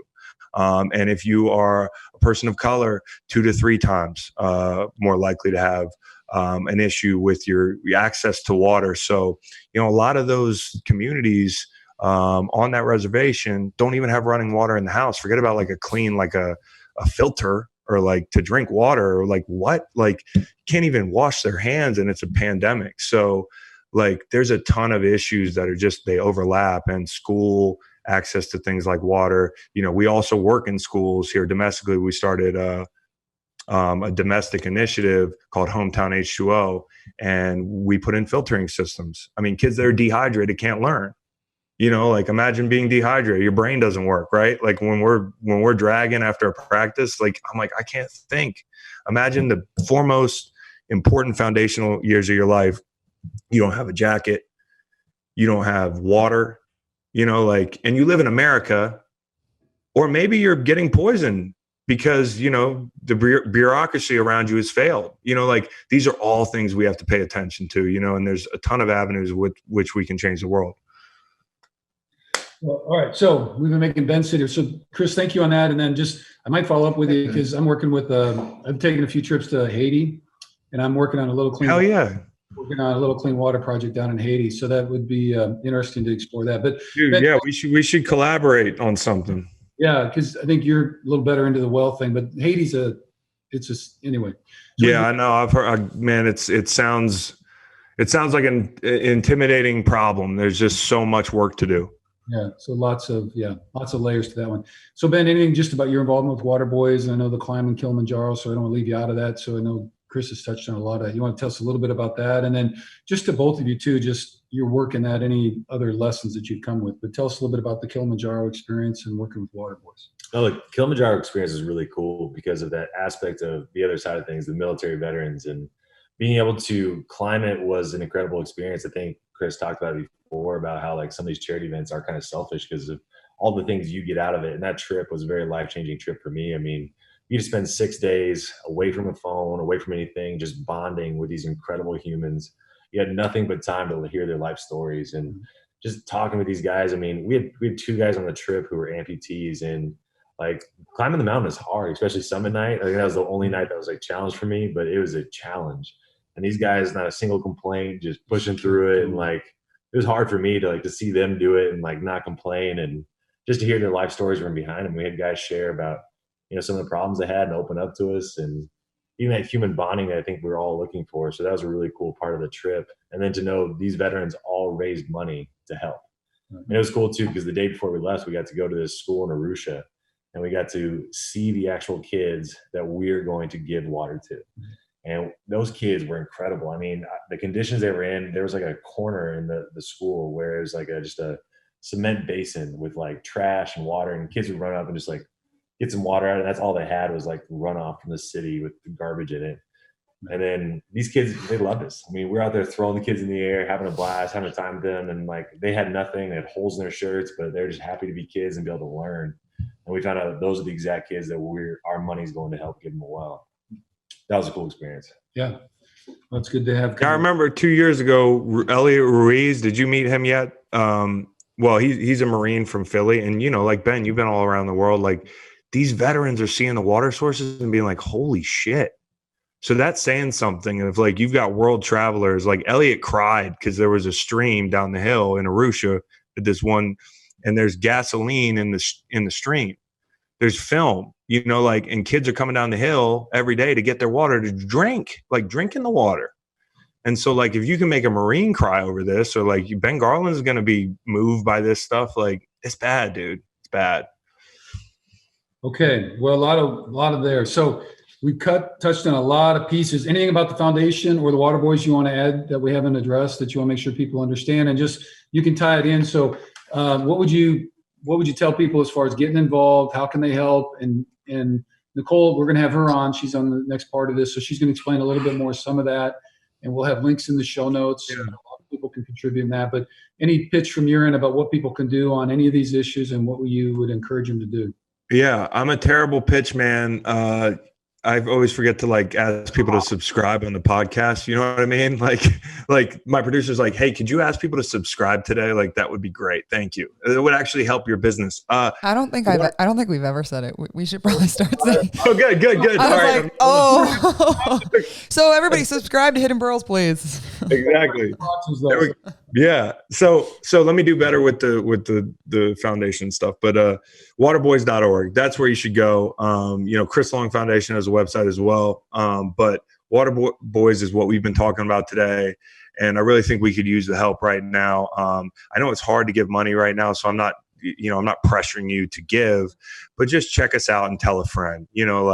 Right now, running a foundation in a pandemic sucks, but you're also reminded that your cause is not the only cause in the world. But clean water, as I mentioned, with the stuff we do with Dig Deep, this is an emergency right now. So water's become even more important. So if you consider it, waterboys.org, tell a friend. You never know. The word of mouth thing is so powerful. We've gotten huge, 3-4 well donations because somebody told a friend who told a friend that I have never met in my life and doesn't even watch football, doesn't know who I am, obviously, but, gave us $200,000 because people talked. So appreciate that. Okay. We'll keep sharing it. Ben, any final lessons or encouragement you want to give people? I think it's the same thing, just the breadth of the water boys. When you find out that I think it's 785 million people are without clean water. I mean, that's twice the population of the United States. To hear that's how major of a problem is, I think that's definitely something that inspired me. So yeah, it's a women's issue too. That's what we're starting something right now. We're starting an initiative called Water for Her. This is totally, and like Ben said, it's whatever you want to get into, there's something for you in water, whether it's economic growth, agriculture, health. I mean, it's one of the leading killers of kids around the world. And then also women are the ones who have to bear the brunt of taking those long, arduous, dangerous trips in East Africa and everywhere in the world. So if you want kids to be more educated, give them a chance to not be trekking for water every day for 6 hours. If you want women to feel safer and, to drive the economic uptick in communities, because that's been proven, women are the biggest drivers, invest in in clean water, because women are going to be better off for that. And so no matter what you are into, water has something for you. It was crazy to see from the girls' perspective, because when we were there, you hear about they're traveling average, they said 3.7 miles to get this water in a 40-pound bucket. So part of one of our well ceremonies, we had them fill up the buckets. We gave them the buckets, and I wanted to put it on my head like they do. And I'm telling you, I walked 100 yards, and they said they average 3.7 miles. Unbelievable. Or it is right after training camp when you put the helmet on for the first time, the first week. And I've got the line. I feel like my neck strength's good, and so I imagine these tiny women over there carrying 40 pounds on their head for 4 miles is insane to me.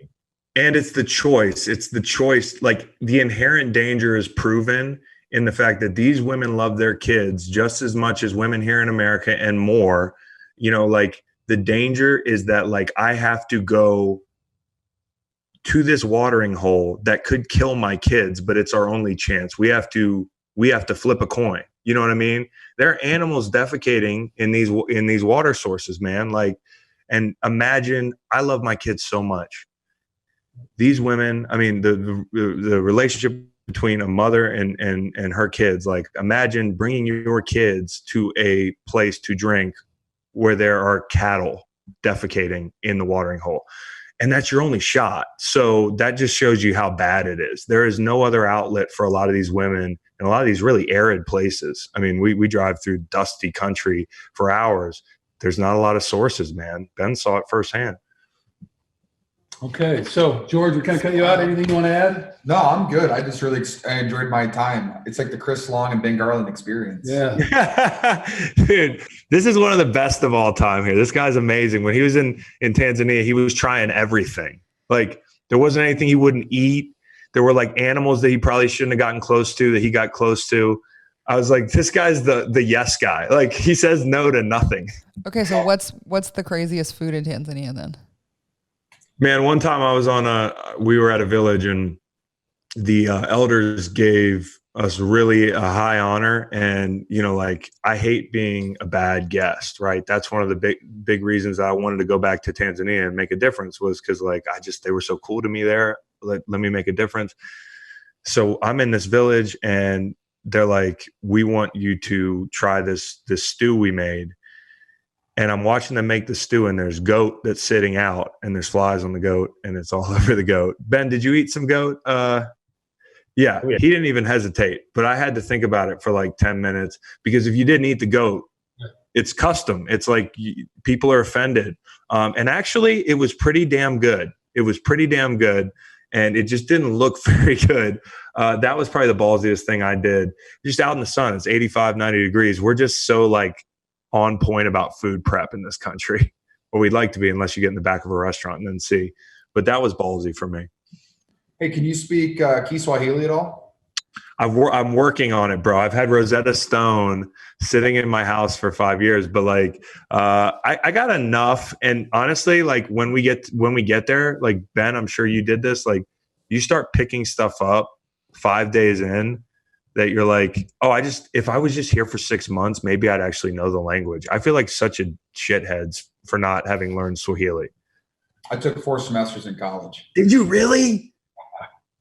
All right, give me like, all right, Ben, can you guys try to talk to each other in Swahili? Do you remember anything? Jumbo. Oh. That's Jumbo. So if you say, my favorite thing is if you say mambo, I say poa, which is I'm cool. If you know that, you're golden, man. And then thank you, obviously, which I have to. For you, Samahani Nimechalewa. What is that? Sorry, I'm late. That's great. I saw, and the funniest thing is I saw you whisper to Ben, like while I was answering it, I was like, he's got something for me. I've seen his brain working. Longo New George. When you come to Tanzania one day, George, you're going to be the star, dude. You're going to know everything. And they're going to be like, look, it's an American who's not a total shithead and knows our language. I actually almost went to Tanzania in college. My teacher was from Tanzania. She has a farm there, and she does class trips every year, but I couldn't do it because I had spring football. Oh, damn. You would have had so much fun, dude. So like if she's probably there right now, and I could probably find her and go hang out with her. Dude, you got the connections, man. You got to come with us one year when you stop. I advise against climbing that mountain when you're playing. It's just Kilimanjaro's a dream for me. Me and my dad climbed 14ers in Colorado during the summers. Oh yeah. So you guys. Yeah, I got mountain tat. Angela. Yeah, Emma's like, don't leave me out. Did you climb too? Yeah. Oh yeah. Like, are women allowed to come on these trips? We do. Yeah. We bring veterans and players and athletes. So we've had all types of people, man. Like we're trying to open it up to even more people, because I feel like we leave a lot of fundraising on the table sometimes because there's somebody who would make a big gift and would like to go, just a fan. But we try to walk the line, right? Like, because it's really cool that everybody kind of feels like they're from the same group, you know, like whether you love the camaraderie, whether you're a vet or an athlete. Yeah, I mean, we're trying to do a big a water for her climb too. So ask Nicole about that. Like my wife and my mom want to go one year, and we're trying to send a bunch of women influencers up as well too. So yeah, hell yeah. Well, let me wrap up. Last one. So in the McConaughey podcast you did, you guys had an exchange about your fear of arriving. Yeah. And so just, and I really kind of appreciated that too. So, and I think you guys did the exchange, and just to summarize it very loosely, I think Matthew's perspective was, what's important is that we stay in the chase. Right here. Sorry. The truth is that we never actually arrive. We think whatever it is, your NFL career, but when you get there, then there's another destination after that, and there's another destination. And you kind of talked about your fear of ever making it to that point. And then his point was the reality is we never really arrive. And really what we are is we're constantly chasing, and I say that in a good way, chasing ourselves to learn more about who we are as people, chasing, having life have meaning and purpose, we're kind of those things. And then you guys went into a conversation, and you did this too in Busting with the Boys too, about the value of having family and how you were a little nervous about that and being tied down and all that. And it's about being alive in the moment, being present with those who are around, and surrounding yourself with people you care and love about. So I just offer that as kind of a final word. I appreciated all of that and you guys' exchange on that. And just this notion that we're all in process, and to say always, man, doesn't matter. So always. I want to say thank you very much, Chris and Ben and George and Emmy and everybody that's listening. So really appreciate everything. And so we'll pump that up. We're looking forward to talking to Nicole, and we have, and I'm totally blanking on her name though, but one of the families that you provided a well for in Texas. Just recently. Oh, wow. Yeah. It's one of our newest projects. Yeah. So she's going to be on with Nicole. So we'll talk to them a little bit about that. So that's awesome. I really appreciate it very much. Thank you. And I appreciate you guys. Thanks for wearing the shirts too, man. That's so awesome. You guys are the best, dude. And Ben, man, legendary. Oh, you got the shirt too. All right, Emma. Appreciate it. Yeah, you guys, man, thanks so much. It's been great talking to y'all, seriously. And like I said, you miss talking to people and ball players. And George, I never got a chance to meet you, man. Love your game, dude. You're like an honorary defensive player. So thank you. Yeah, man. You be safe, take care of your family, and we look forward to hooking up with you down the road. Likewise, guys. Take it easy. Thank you. Bye, Chris.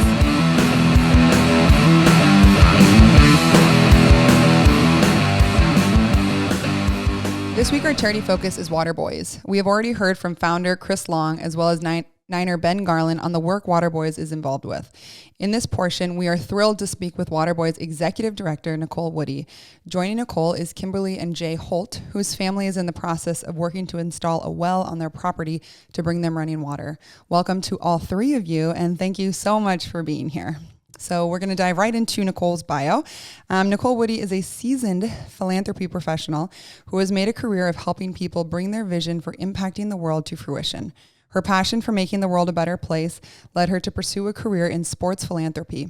It ultimately landed her the role of executive director for the Chris Long Foundation. After 4 seasons spent helping the St. Louis Rams and its players channel their financial successes into a positive impact for their community, Woody transitioned to the Chris Long Foundation, where she helps Long make an impact for the most vulnerable at home and abroad in the areas of clean water, educational equity, and military support. Woody has the knack for understanding the challenges and opportunities that exist when engaging in communities and creating impact. Combining her skills as a fundraiser, program developer, and strategist, she is dedicated to building partnerships and programs that don't just look good, but they do good too. So thank you, Nicole. We're very excited to talk to you today. Thanks for having me. This is quite the bio. Thank you. Yeah, we got that. Okay, so Kimberly and Jay live in Jacksonville, Texas, with 10 other family members on a property with 4 houses on it, but no running water and no well. Historically, their family's primary source of water has been rainwater collection. Long periods of drought or lack of rain causes their family extreme hardship.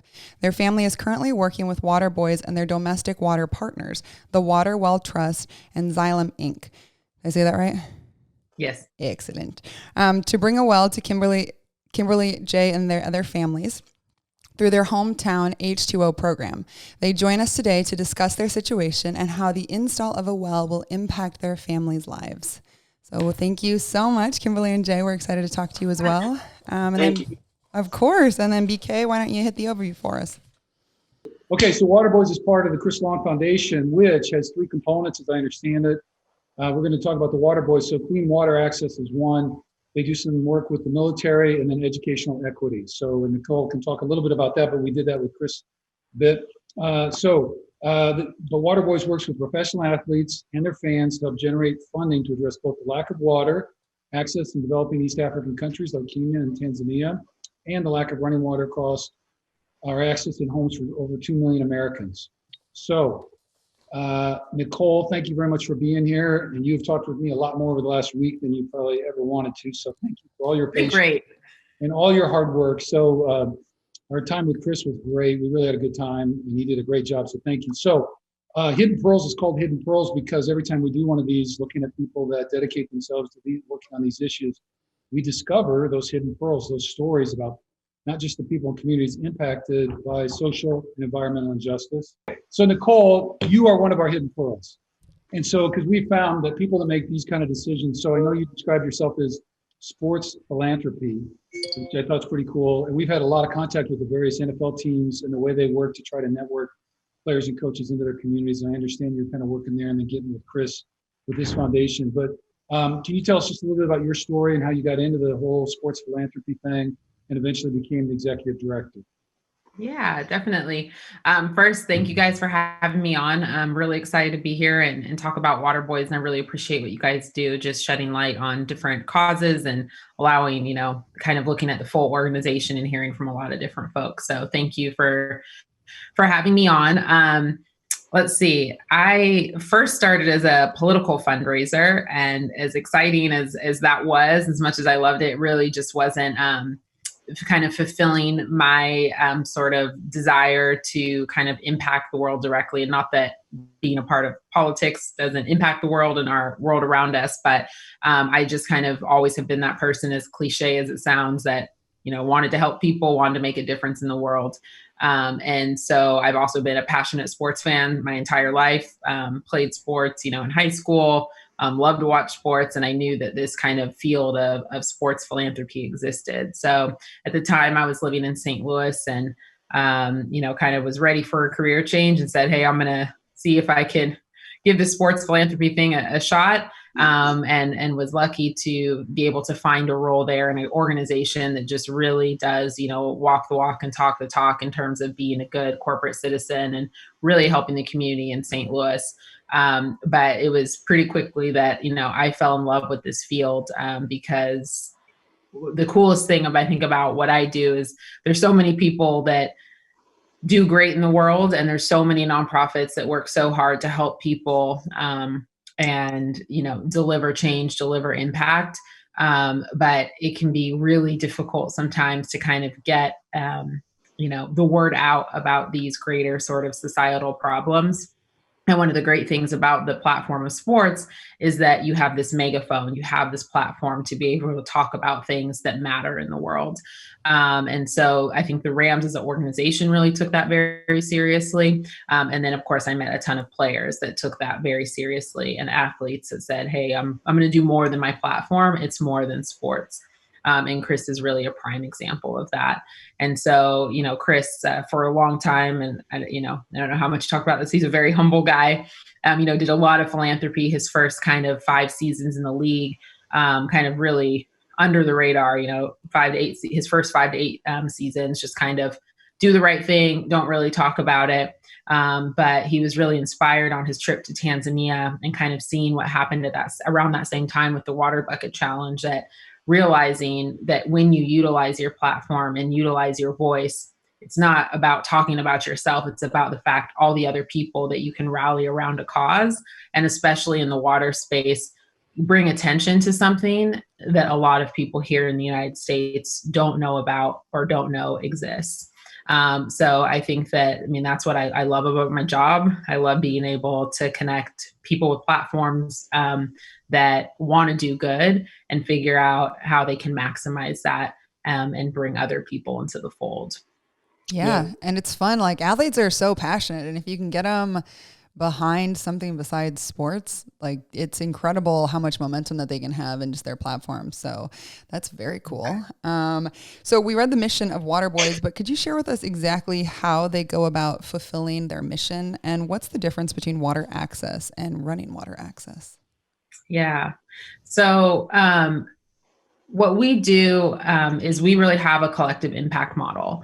So the way that we go about our work is by leveraging the power of athletics and a professional sports platform to engage fans and athletes and corporate supporters together to unite around one mission. So instead of, Chris writing a check, or you guys writing a check, or, George writing a check, or Ben writing a check, and kind of helping just in that way, when you pull it all together, you can do so much more. So, if Chris would have gone about this and kind of, he would have been able to write a couple checks. He's made plenty of money in his career. He's very blessed in that way. And it would have helped a couple communities. But we are sitting now at providing water to almost 400,000 people, 98 projects. He would have never been able to do that himself in 5 years. So that's really the core of what we do, is combining that collective power of people to do good. And we started off in East Africa, and I'm sure Chris talked to you a lot about, his journey there. And obviously the need in East Africa is so incredible, in sub-Saharan Africa, for water access. I mean, I want to say that there's things about it that you can't imagine take place here, but what we know, what we'll talk more about, I'm sure later, is unfortunately there are a lot of places here in the United States that also have these same kind of issues. One of the main differences in sub-Saharan Africa is just how rural it is and how far, especially women and girls, have to travel to collect water. And of course, the water that they're collecting is dirty water, unsafe, not safe to drink, just, you can't even imagine digging holes into dry riverbeds with a little plastic, bowl, just to hopefully a few drops grow up, and then they have to walk, 3 hours back home to get water for their family. So the need is great there. We will always work there. We will always put projects in there. And the great thing also about sub-Saharan Africa is that there is water. There is a lot of water in the water table. So we can drill these sustainable deep borehole wells that are operated on solar, and really make a difference for communities. So our projects are larger infrastructure projects. They're not hand pump wells. They're deep borehole wells drilled deep into the earth, that provide for communities of up to 7,500. And kind of how these communities are laid out sometimes is even greater than that, to be honest. 10 to 12,000 when people are still walking, but at least coming to a well that has safe water. So we focused really on East Africa for the first, 4 years of our work. And then last year, Chris really knew that he needed to balance out what we were doing in East Africa with our work here domestically, because there are 2 million Americans that don't have access to running water at home. And so the issue in sub-Saharan Africa and here is slightly different. When we talk about water access in Africa, we're talking about having a well that you can go to within a reasonable distance to be able to get water. Here in the United States, when you talk about water access is really about having hot and cold running water in your home. It's different than, having just necessarily a well within 10 miles or being able to go to the grocery store 30 miles away and purchase water. So here domestically, with the projects that we work on, that's really what it is about. But we're definitely about water access and making sure that people have access. That's the key. Everyone deserves it. Well, indeed, and we certainly agree with that. So water's always been kind of protecting the water that we do have in the oceans and then giving clean water to everybody. When in reading some of your stuff, you guys talked about a 3-prong approach, and maybe you touched on that. One is that you work very collaboratively with local people on the ground to make sure you're partnering in the right way. Second was developing sustainable solutions. You're not about just dropping something in and taking off, and then a year from there, it's not working.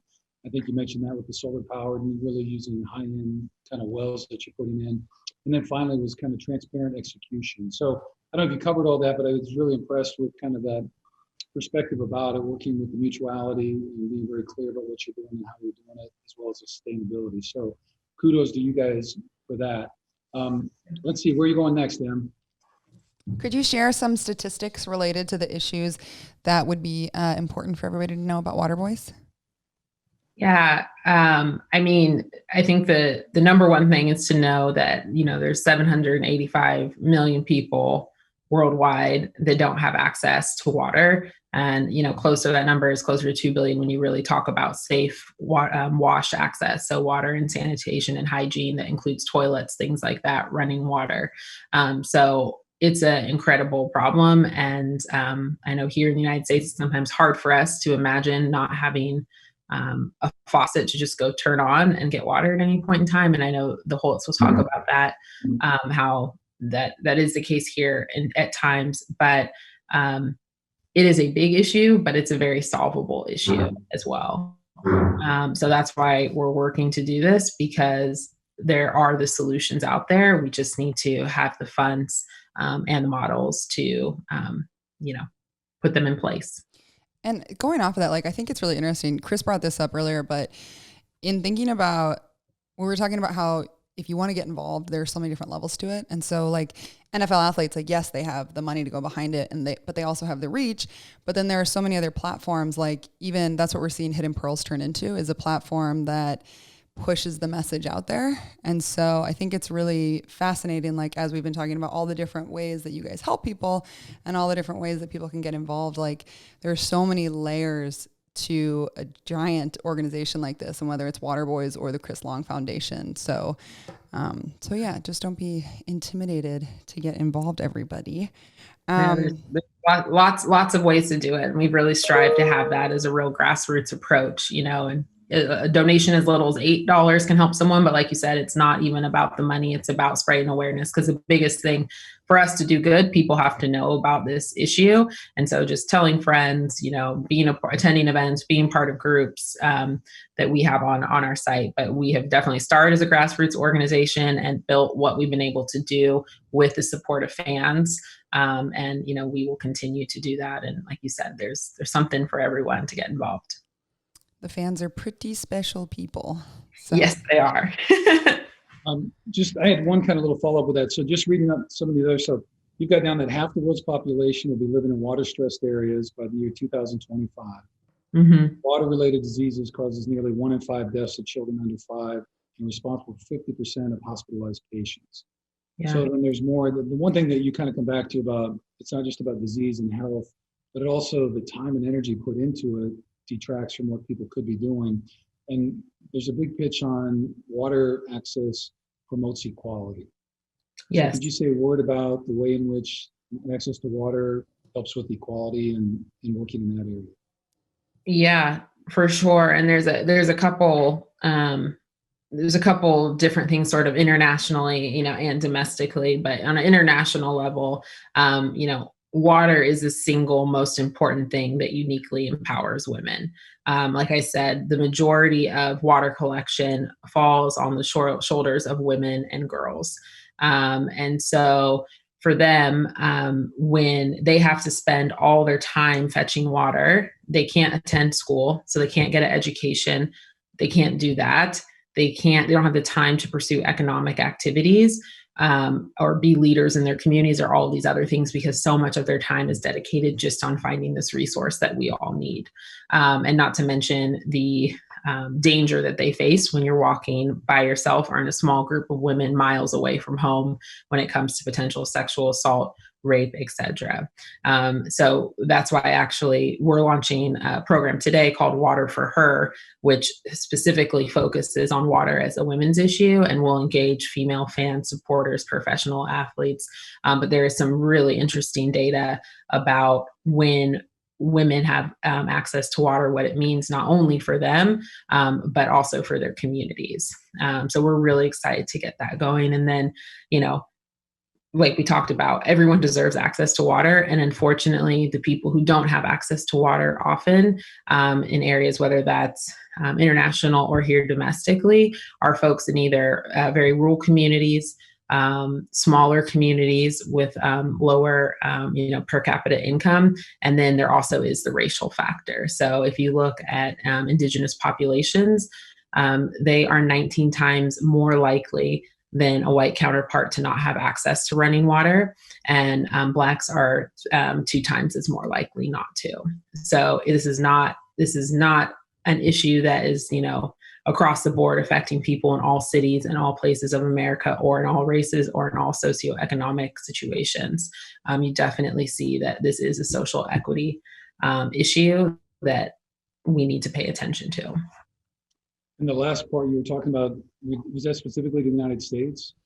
Yeah, the last part was specifically the United States, correct. And so it goes back to kind of the overall structure of the United States and our development and original just redlining, and from everything, the way we would set up neighborhoods and how we've done things. So long issue of systemic issues there. Okay, yeah. Thank you very much. So it kind of ties that in. Shall we talk with the Holtz, Emma? Yes. Let's do it. Okay. So can you talk to just Well, first, let's just hear about you guys. So tell us a little bit about yourself, but then also, what is your current living water situation? So just talking about that and your work with Waterboys. Well, first, thanks for having us here. We're really honored to be here. It's having a huge impact on our lives, and there are just no words to say thank you. How can we possibly say thank you? Here we are. My parents bought this property about 20 years ago, and about 10 years ago, my brother and sister and my parents moved out here. And I guess it was about 5 years ago, we were living in Allen, right outside of Dallas, and we had bought a home there. And it just started getting really crowded, and we had a little girl, and she's got a form of Asperger's. And so with all the pressure in the city, we just decided we're going to call it quits here. We're going out to the country. We're coming. And I don't think we realized what we were actually walking into, but we sold our house. We had enough just to build a house, not enough to put in a well, but they had been collecting water. They started out buying water by the truckload, and then they would have an assembly line to fill up tanks. And this is before they started collecting rainwater. So it's expensive. When we got here, by then, of course, we had the gutters and the water tanks, but each tank is about 300 gallons, and you have to monitor them all the time. You have to put bleach in them, make sure everything is okay. Pine needles in the gutters. I mean, there's a lot that has to be done to do that. And it was really bad when we first got here. It was a real nightmare. We didn't really know a lot about that. And, looking at our old water bill from the city, I think we went through 17,000 gallons a day down to having tanks that only hold 300 gallons. That's a big difference. And that means the difference. But you can't shower every day. You can't even flush the toilets all the time. We wash our dishes, of course, by hand, and we get drinking water from the grocery store. But, we wanted to have income out here. We can't plant. We can't have any kind of livestock. This is 83 acres. There should be something that we could do here, as a family, maybe put in an RV park. And we had even talked about doing a motocross, because we're just a couple miles down the road from one of the big ATV parks. Yeah, it's a major thing. I think there was 2 of them. So that would be really huge for us. So we've been here for almost 5 years now, and every single thing has just passed us by. And, and having my little one at home, it's not like I can just go out and work. I've got to be with her. And through this whole pandemic thing, I certainly couldn't put her through that. No. So that leaves him working, and I'm kind of an entrepreneurial person. I've got to do something, I want to help. How can I help my family? Well, my parents, they're not as young as they used to be, and my dad's having some health problems, so he's not working anymore. And to watch them go through this, they had such big plans out here. And my brother and sister, my sister had a cow and a donkey and some chickens and some goats, and she had to give them up just after a couple of months because she couldn't supply the water for them. So we can't. There's just not much we can do, and there's been times that we just thought, what have we done? Is this the right decision for us? Do we ruin our lives? It's been that bad, and you talk about people in other countries and kind of feel like there's so many people that are so much needier than you are. But then when you're together and you're living life and you're just thinking, this is terrible. What are we going to do? And we pray and we pray and we pray, and just nothing ever happens. You research, what can we do? We research methods of they've got ways of pulling water out of thin air, but I mean, it's really not feasible for us, and it's been really hard. Did you want to say anything? I could go on and on. I got notes. I mean, I had written out an hours long for the notes here. How did you first get connected with Waterboys then? Well, I had done a lot of research since we got here, trying to find ways to find grants, trying to pull water out of the air. How can we dig our own well? And it just kept coming up empty. And I would find that there were companies or organizations that could drill wells, but they were all in different countries. There was nothing here at all. And I got to the point where I just gave up. What can we do? This is how it is. We're going to have to make do. We thought about moving because my parents are getting older. My dad not working. We've got to do something, or they're just going to go under. They're living on Social Security. They can't build onto their house. And they live in a little house that they haven't been able to do anything with. When they first got here, they had a teepee, which was really cool. I mean, it wasn't poverty or anything, but it was really nice. But eventually they moved into this little house, and they still don't have running water. So one day I thought, okay, I'm going to give this one more shot. And I prayed about it. I was done. I sat down and I Googled it, how to get a water grant. And I happened to find the Waterwell Trust website. And I had never seen that before. But then I got to reading it, and I saw that they were doing wells in different parts of the country, and it didn't involve our area. But I thought, you know what? Okay, I'm just going to do this. I know nothing's going to come from it, but I'm going to try it anyway. And I'll tell you what, I almost fell out of my chair when Margaret called me. I just couldn't believe it. I called my family. I was jumping up and down. I had not been so excited in a long time. And suddenly this peace just came over me. Okay, we did the right thing. We just had to wait, and God was faithful. And so here we are. And I just can't tell you, this is having such a monumental impact on our lives. We couldn't do anything. And now we feel like we can do anything. And, if you think about what you guys have done, how it impacts families. If you wonder about that, now we can do things because we've been through something that had us just destitute. We couldn't do anything. We came from the city where we're used to having liberal access to water all the time. People take that for granted, and it is a priceless gift. It is. So, if you wonder, here we are, we can do anything. Now we've got a testimony where we were helpless, and now we see other people that are helpless. We can step in and say, hey, we know how it feels to be there. So I think it has a domino effect. For sure. Does that make sense? Yeah. I can't tell you how excited we are.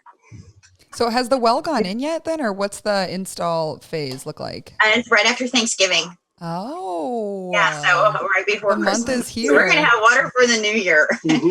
Yeah, that's our plan. That's our hope. Exactly. And just so, to clarify, the Waterwell Trust and Xylem are our partners in Hometown H2O. So when we expanded domestically, what we do is we find the best in class partners that can help implement our projects. Because really at Waterboys, we're the megaphone to raise awareness and raise the funds to get this done.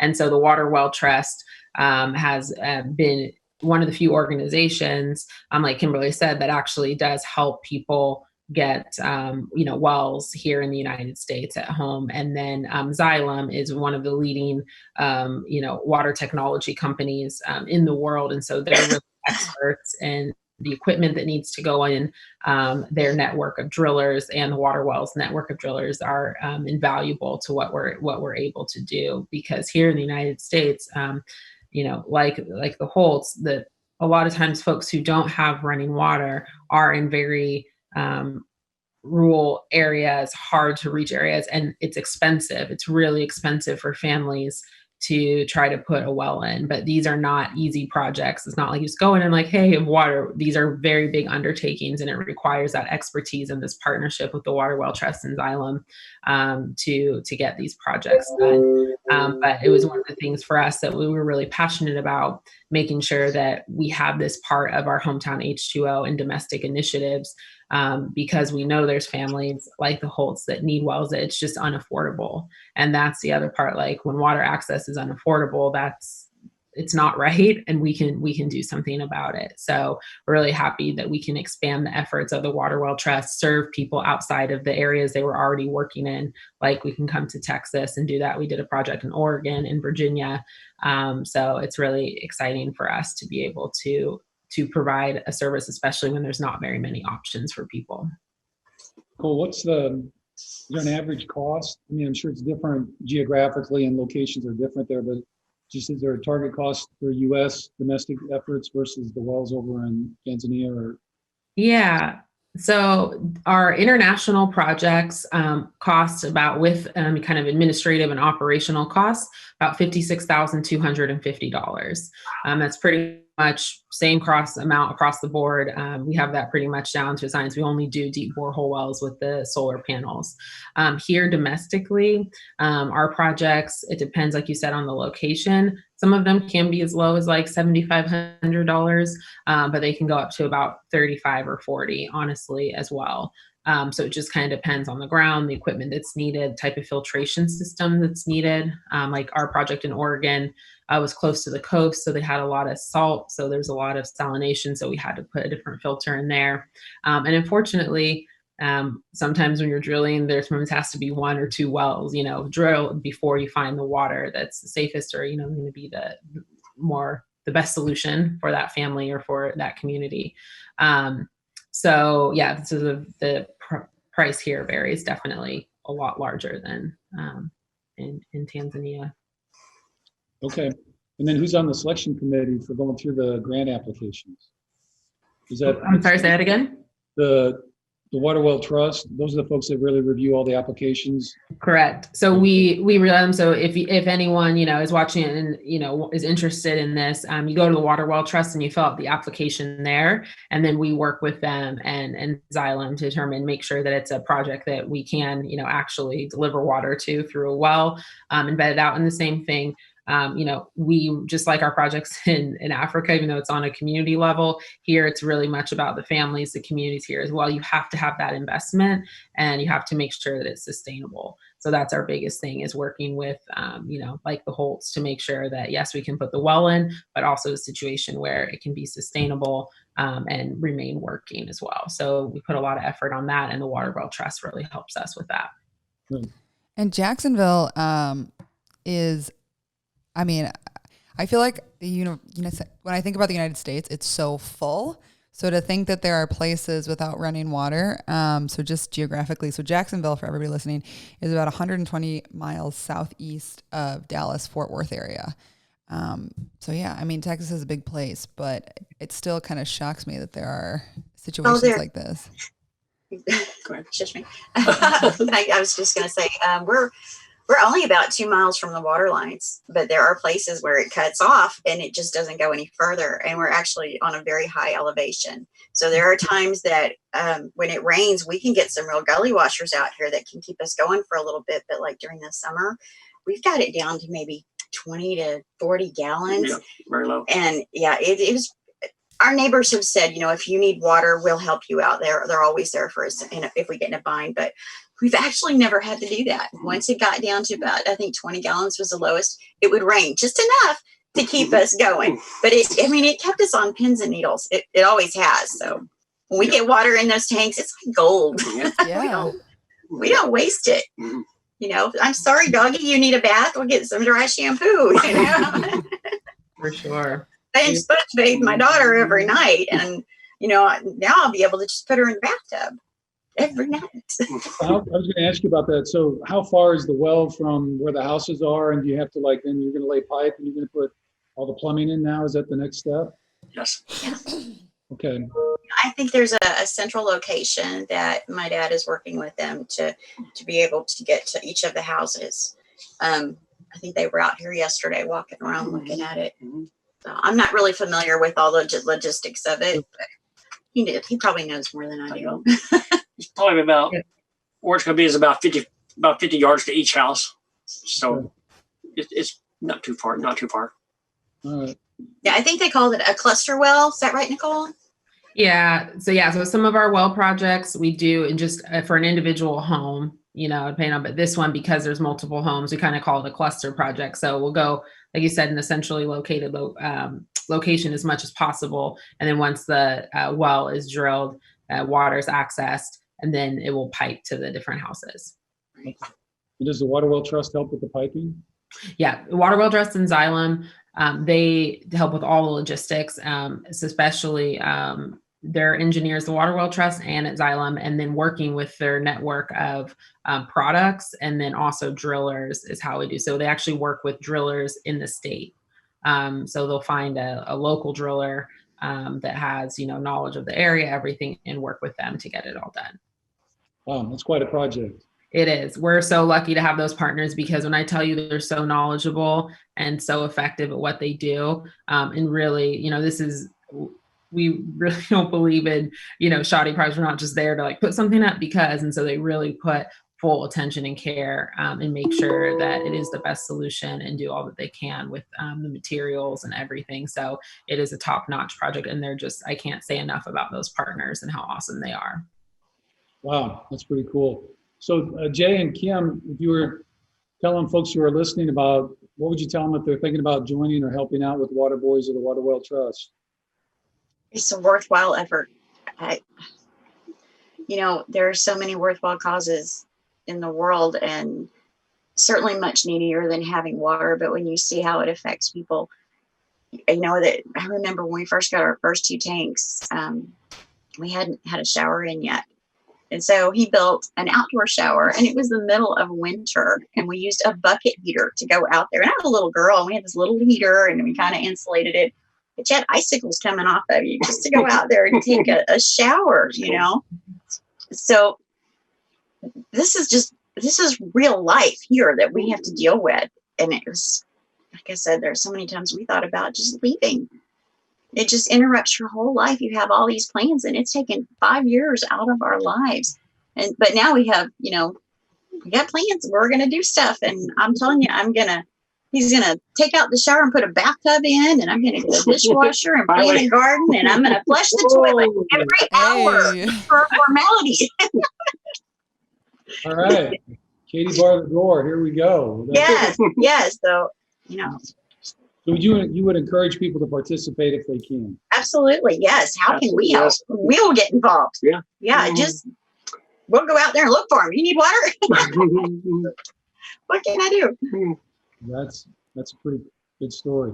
Well, Nicole, we kind of touched on this with you guys too, and I know your situation is it was geographical and it's kind of historical, the way the family had the property and all that, and then just the way they drew up the water lines and all that. But where do you see kind of the battle for clean water or water access going, Nicole, kind of in the future? Like, if we're thinking kind of big picture systemically, what would you tell people about trying to help or make inroads that way?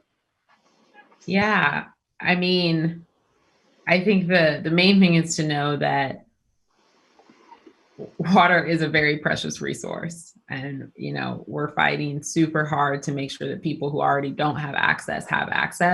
So definitely trying to be smart for those of us that do have water access, and how we use the resource is so important, especially that stat you said about, how much of the world is going to be in water stressed areas by, 2025, is that we're not going to solve this problem unless we protect the water that we already have, because once, you don't have it, once it's gone, and there's a lot of people that need it now. And if we're using and burning through that resource, it's going to make it really, really difficult for us to be able to save lives, transform communities, and help people if we keep sort of wasting it. So that's my kind of first, preamble there. But, then I think secondly, like I said, is that this is a really solvable issue, and there's so many people and so many organizations that are coming up with all sort of creative solutions on how to get people water. So it's just about, putting your resources to the right places, investing in the right solutions, and then just honestly getting it done. And that's what we try to work on every single day. And I know that you saw with Chris and, even Ben, just the passion behind it. And our task that Chris always tasks us with is, even though it seems like a big problem, and I said that 785 million number, all you can do is just start, and so that's what we do. We just put one foot in the other. We help families like the Holtz when we can. We help communities where we can. But 400,000 people later in 5 years, we're marching towards that goal to provide 1 million people water. And I'm sure when we get there, Chris will increase that number, but that's how you just kind of keep chipping away at it. Yeah, well, one of our standing quotes for our podcast is small, consistent steps, all taking the same direction, lead to amazing results. So exactly, that's all you can do is kind of keep taking those single steps. So was there anything else about Waterboys or the work that you'd like to advocate for or encourage people to participate? I know you're going to send us some links, We'll have all that stuff in the notes for the show, and we'll put all that stuff together. And so people can find ways to donate and or support. But anything else we haven't talked about that we think is important? I don't think so. I'm sure Chris and Ben talked a lot about it too. And no, we're just thankful for whatever you can do, whether it's donations, whether it's just spreading the word, letting people know, and engaging people in the cause, because really that's what we're doing. We're just amassing a team of water advocates, and we need more people on the team in whatever way that you can help. But we're just really thankful for you guys having us on, and thank you to the Holtz for coming on and sharing your story as well. We're going to be really excited when that well is in by the new year for sure. We might have to get some photos and toss them up just to kind of give people an update. So, Kimberly and Jay, any final words? Thank you very much for sharing your story. It's been really humbling for us. And, it's not like they're just giving us groceries or paying a light bill or something. They're giving us life, and it's, it's like that old saying, if you give a man a fish, he'll eat for a day. Give a man a fishing pole, he'll eat every day. Yeah. So, we've got family that children, grandchildren that can't even stay for very long just because we don't have any water. So, and they're very young. So I'm really excited about them coming now. I'm spend the night, not going to a hotel room. We look for big news on the Holt Ranch taking off. So that'll be really exciting. I love it. Yeah. All right. Well, thank you very much for being with us. Emma, anything else? No, thank you all so much. And yeah, keep us updated. We're super excited and happy for that y'all connected, because it's very special. So thank you for telling your story. And yeah, anything will be in the show notes, but thank you guys so much for being on the Hidden Pearls podcast. Thank you. All right. Thank you. Appreciate it very much. You guys have be safe. Take care. All right. Bye, everybody. Thank you. Bye.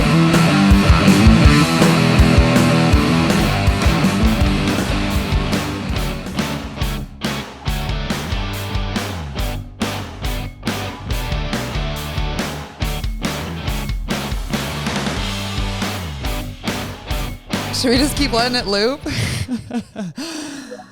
All right. Okay, so super exciting. We have another family member. Obviously, we got the Bean Queen. Beanie's made one appearance, but this is the first episode that our dear Mr. Riley Till has been on. Yeah. Say, How we doing, everybody? Say hi to the fans. Say hi to the people. What's up, fans? How we doing? Riley Till here. Riley Till, just so everybody knows, he's 6'7", super cute, and single, and now living in California. Appreciate the shout out out. Yeah. Your catch, right? Oh, what's up? What's up? Yeah. Oh, George, you look so mullety right now. Okay. This is my first experience on IR, and this is what happens. DJ Kittle. I like it. Okay, so let's jump right into the questions. First question is from, sorry, I just had these all pulled up. Okay, so this is from Ryan. I'm going to butcher your last name, Ryan, but Riope. Sorry, dude. My bad. It's from Ryan.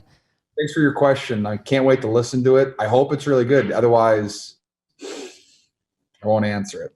Hey, George, wanted to let you know I'm hoping for a speedy recovery, and I'm a big fan. My question is, do football players draft themselves in fantasy, or do you even play?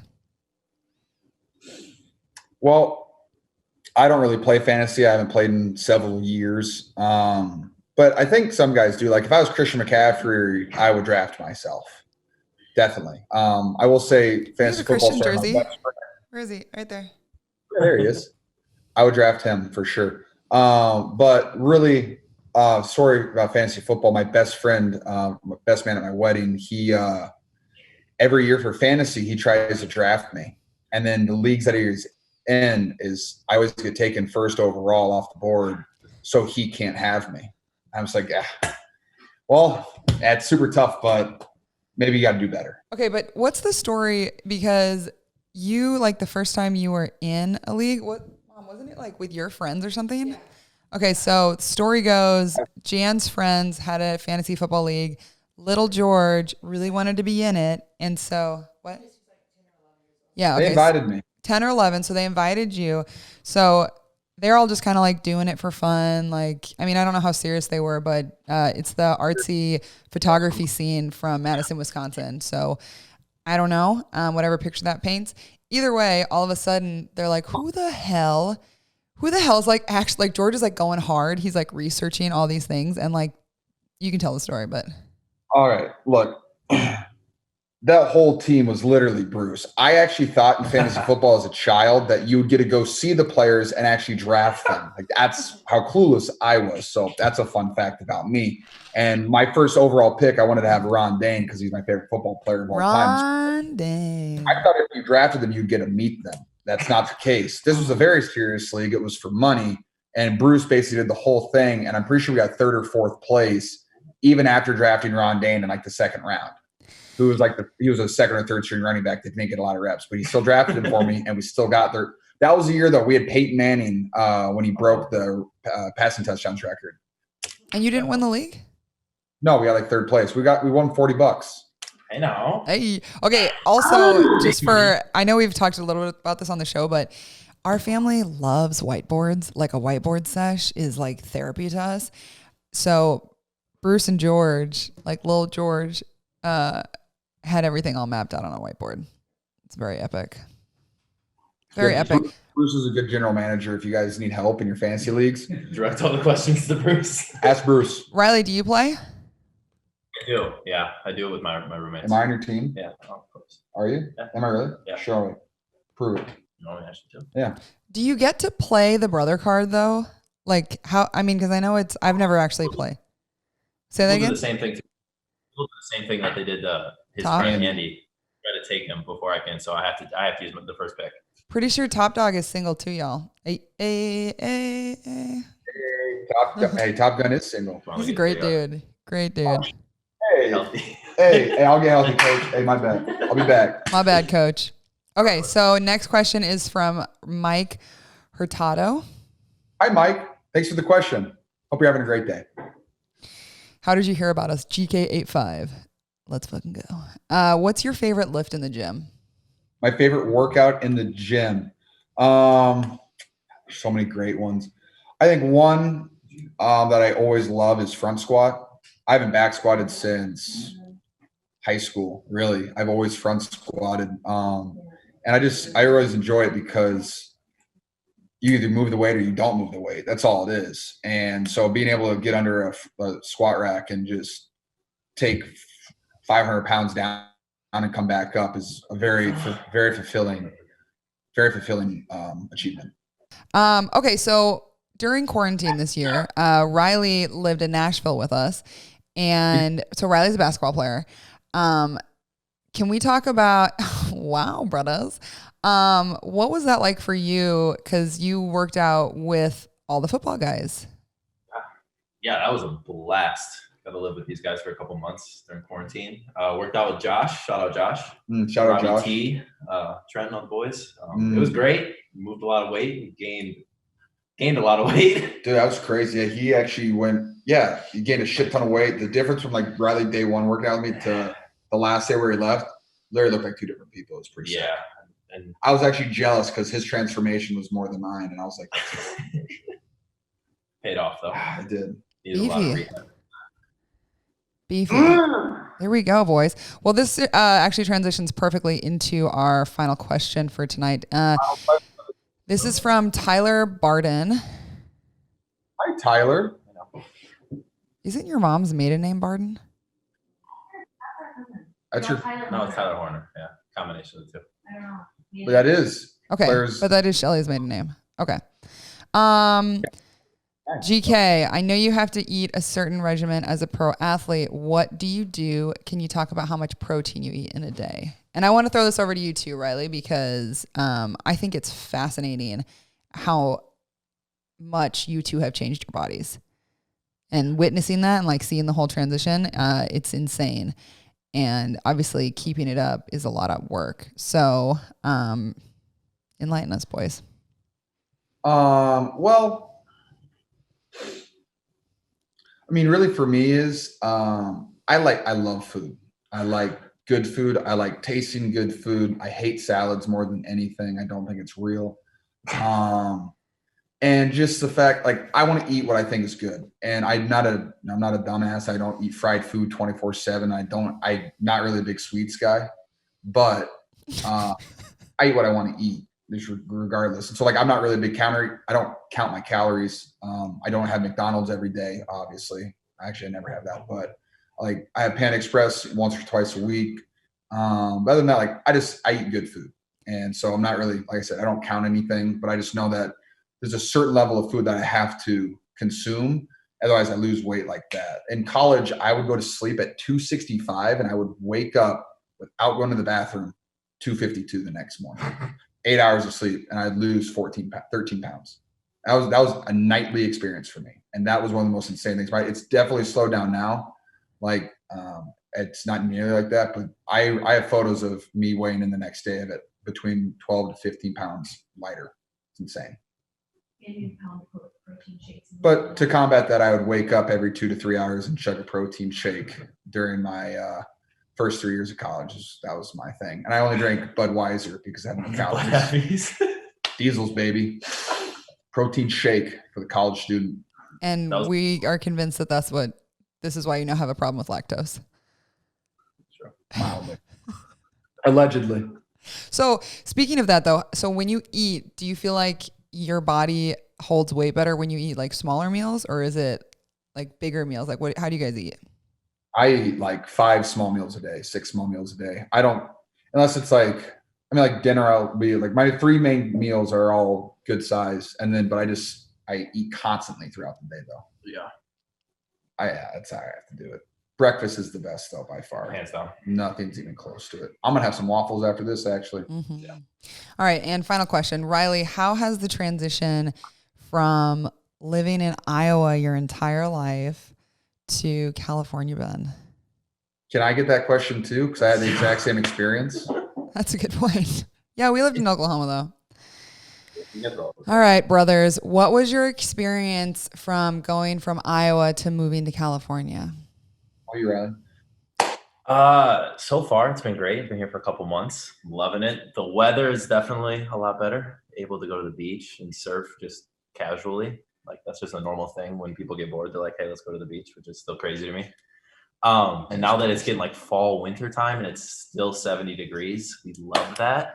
Love the drive in the snow and waking up at 6 a.m. for lifts. On a moped? 10 degrees outside. Oh my gosh, you guys, I would wear ski goggles on our mopeds in college. Gosh, nothing like a February workout at 6 a.m. Moped. You have to kickstart it 37 times at the end of the start.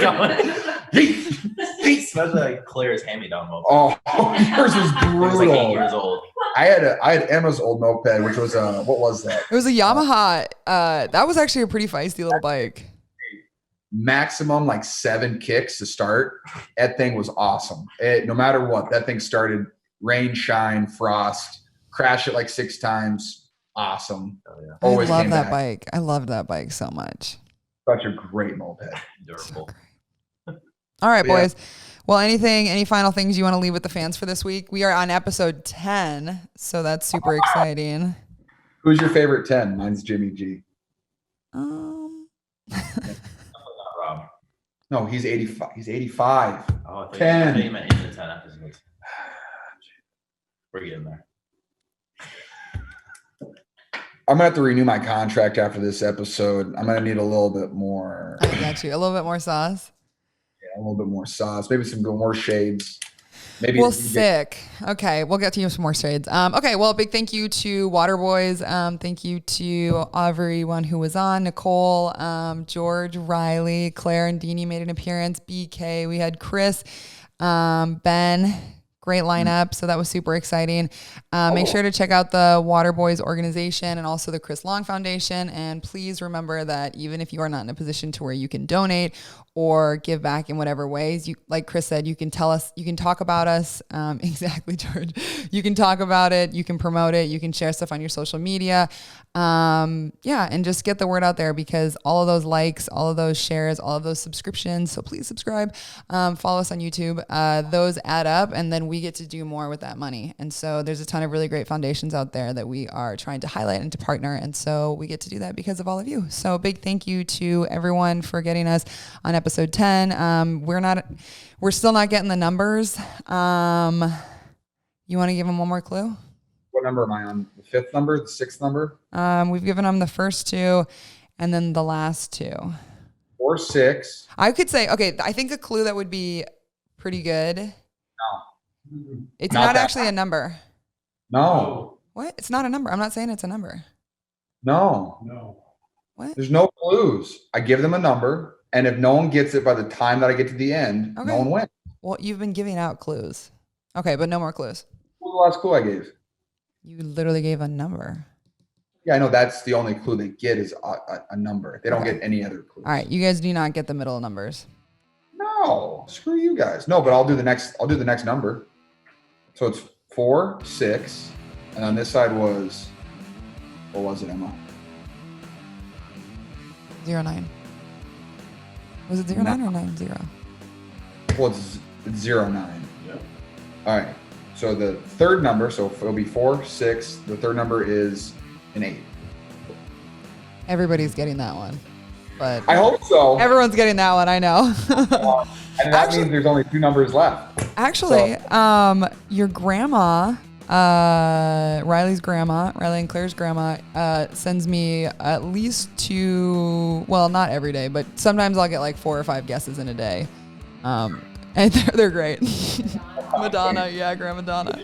Ask for gloves. Just crunch a number. Yeah, I know. I was like, you could just have a pair. Want to ask about it? Like, that's probably easier. Yeah. She's great. She just wants to, she's participating. Okay. Well, once again, everybody, thank you so much for being on. We're super happy and just flattered to have these handsome gentlemen whipping their hair around. So, big thank you. And we will see you guys for episode 11.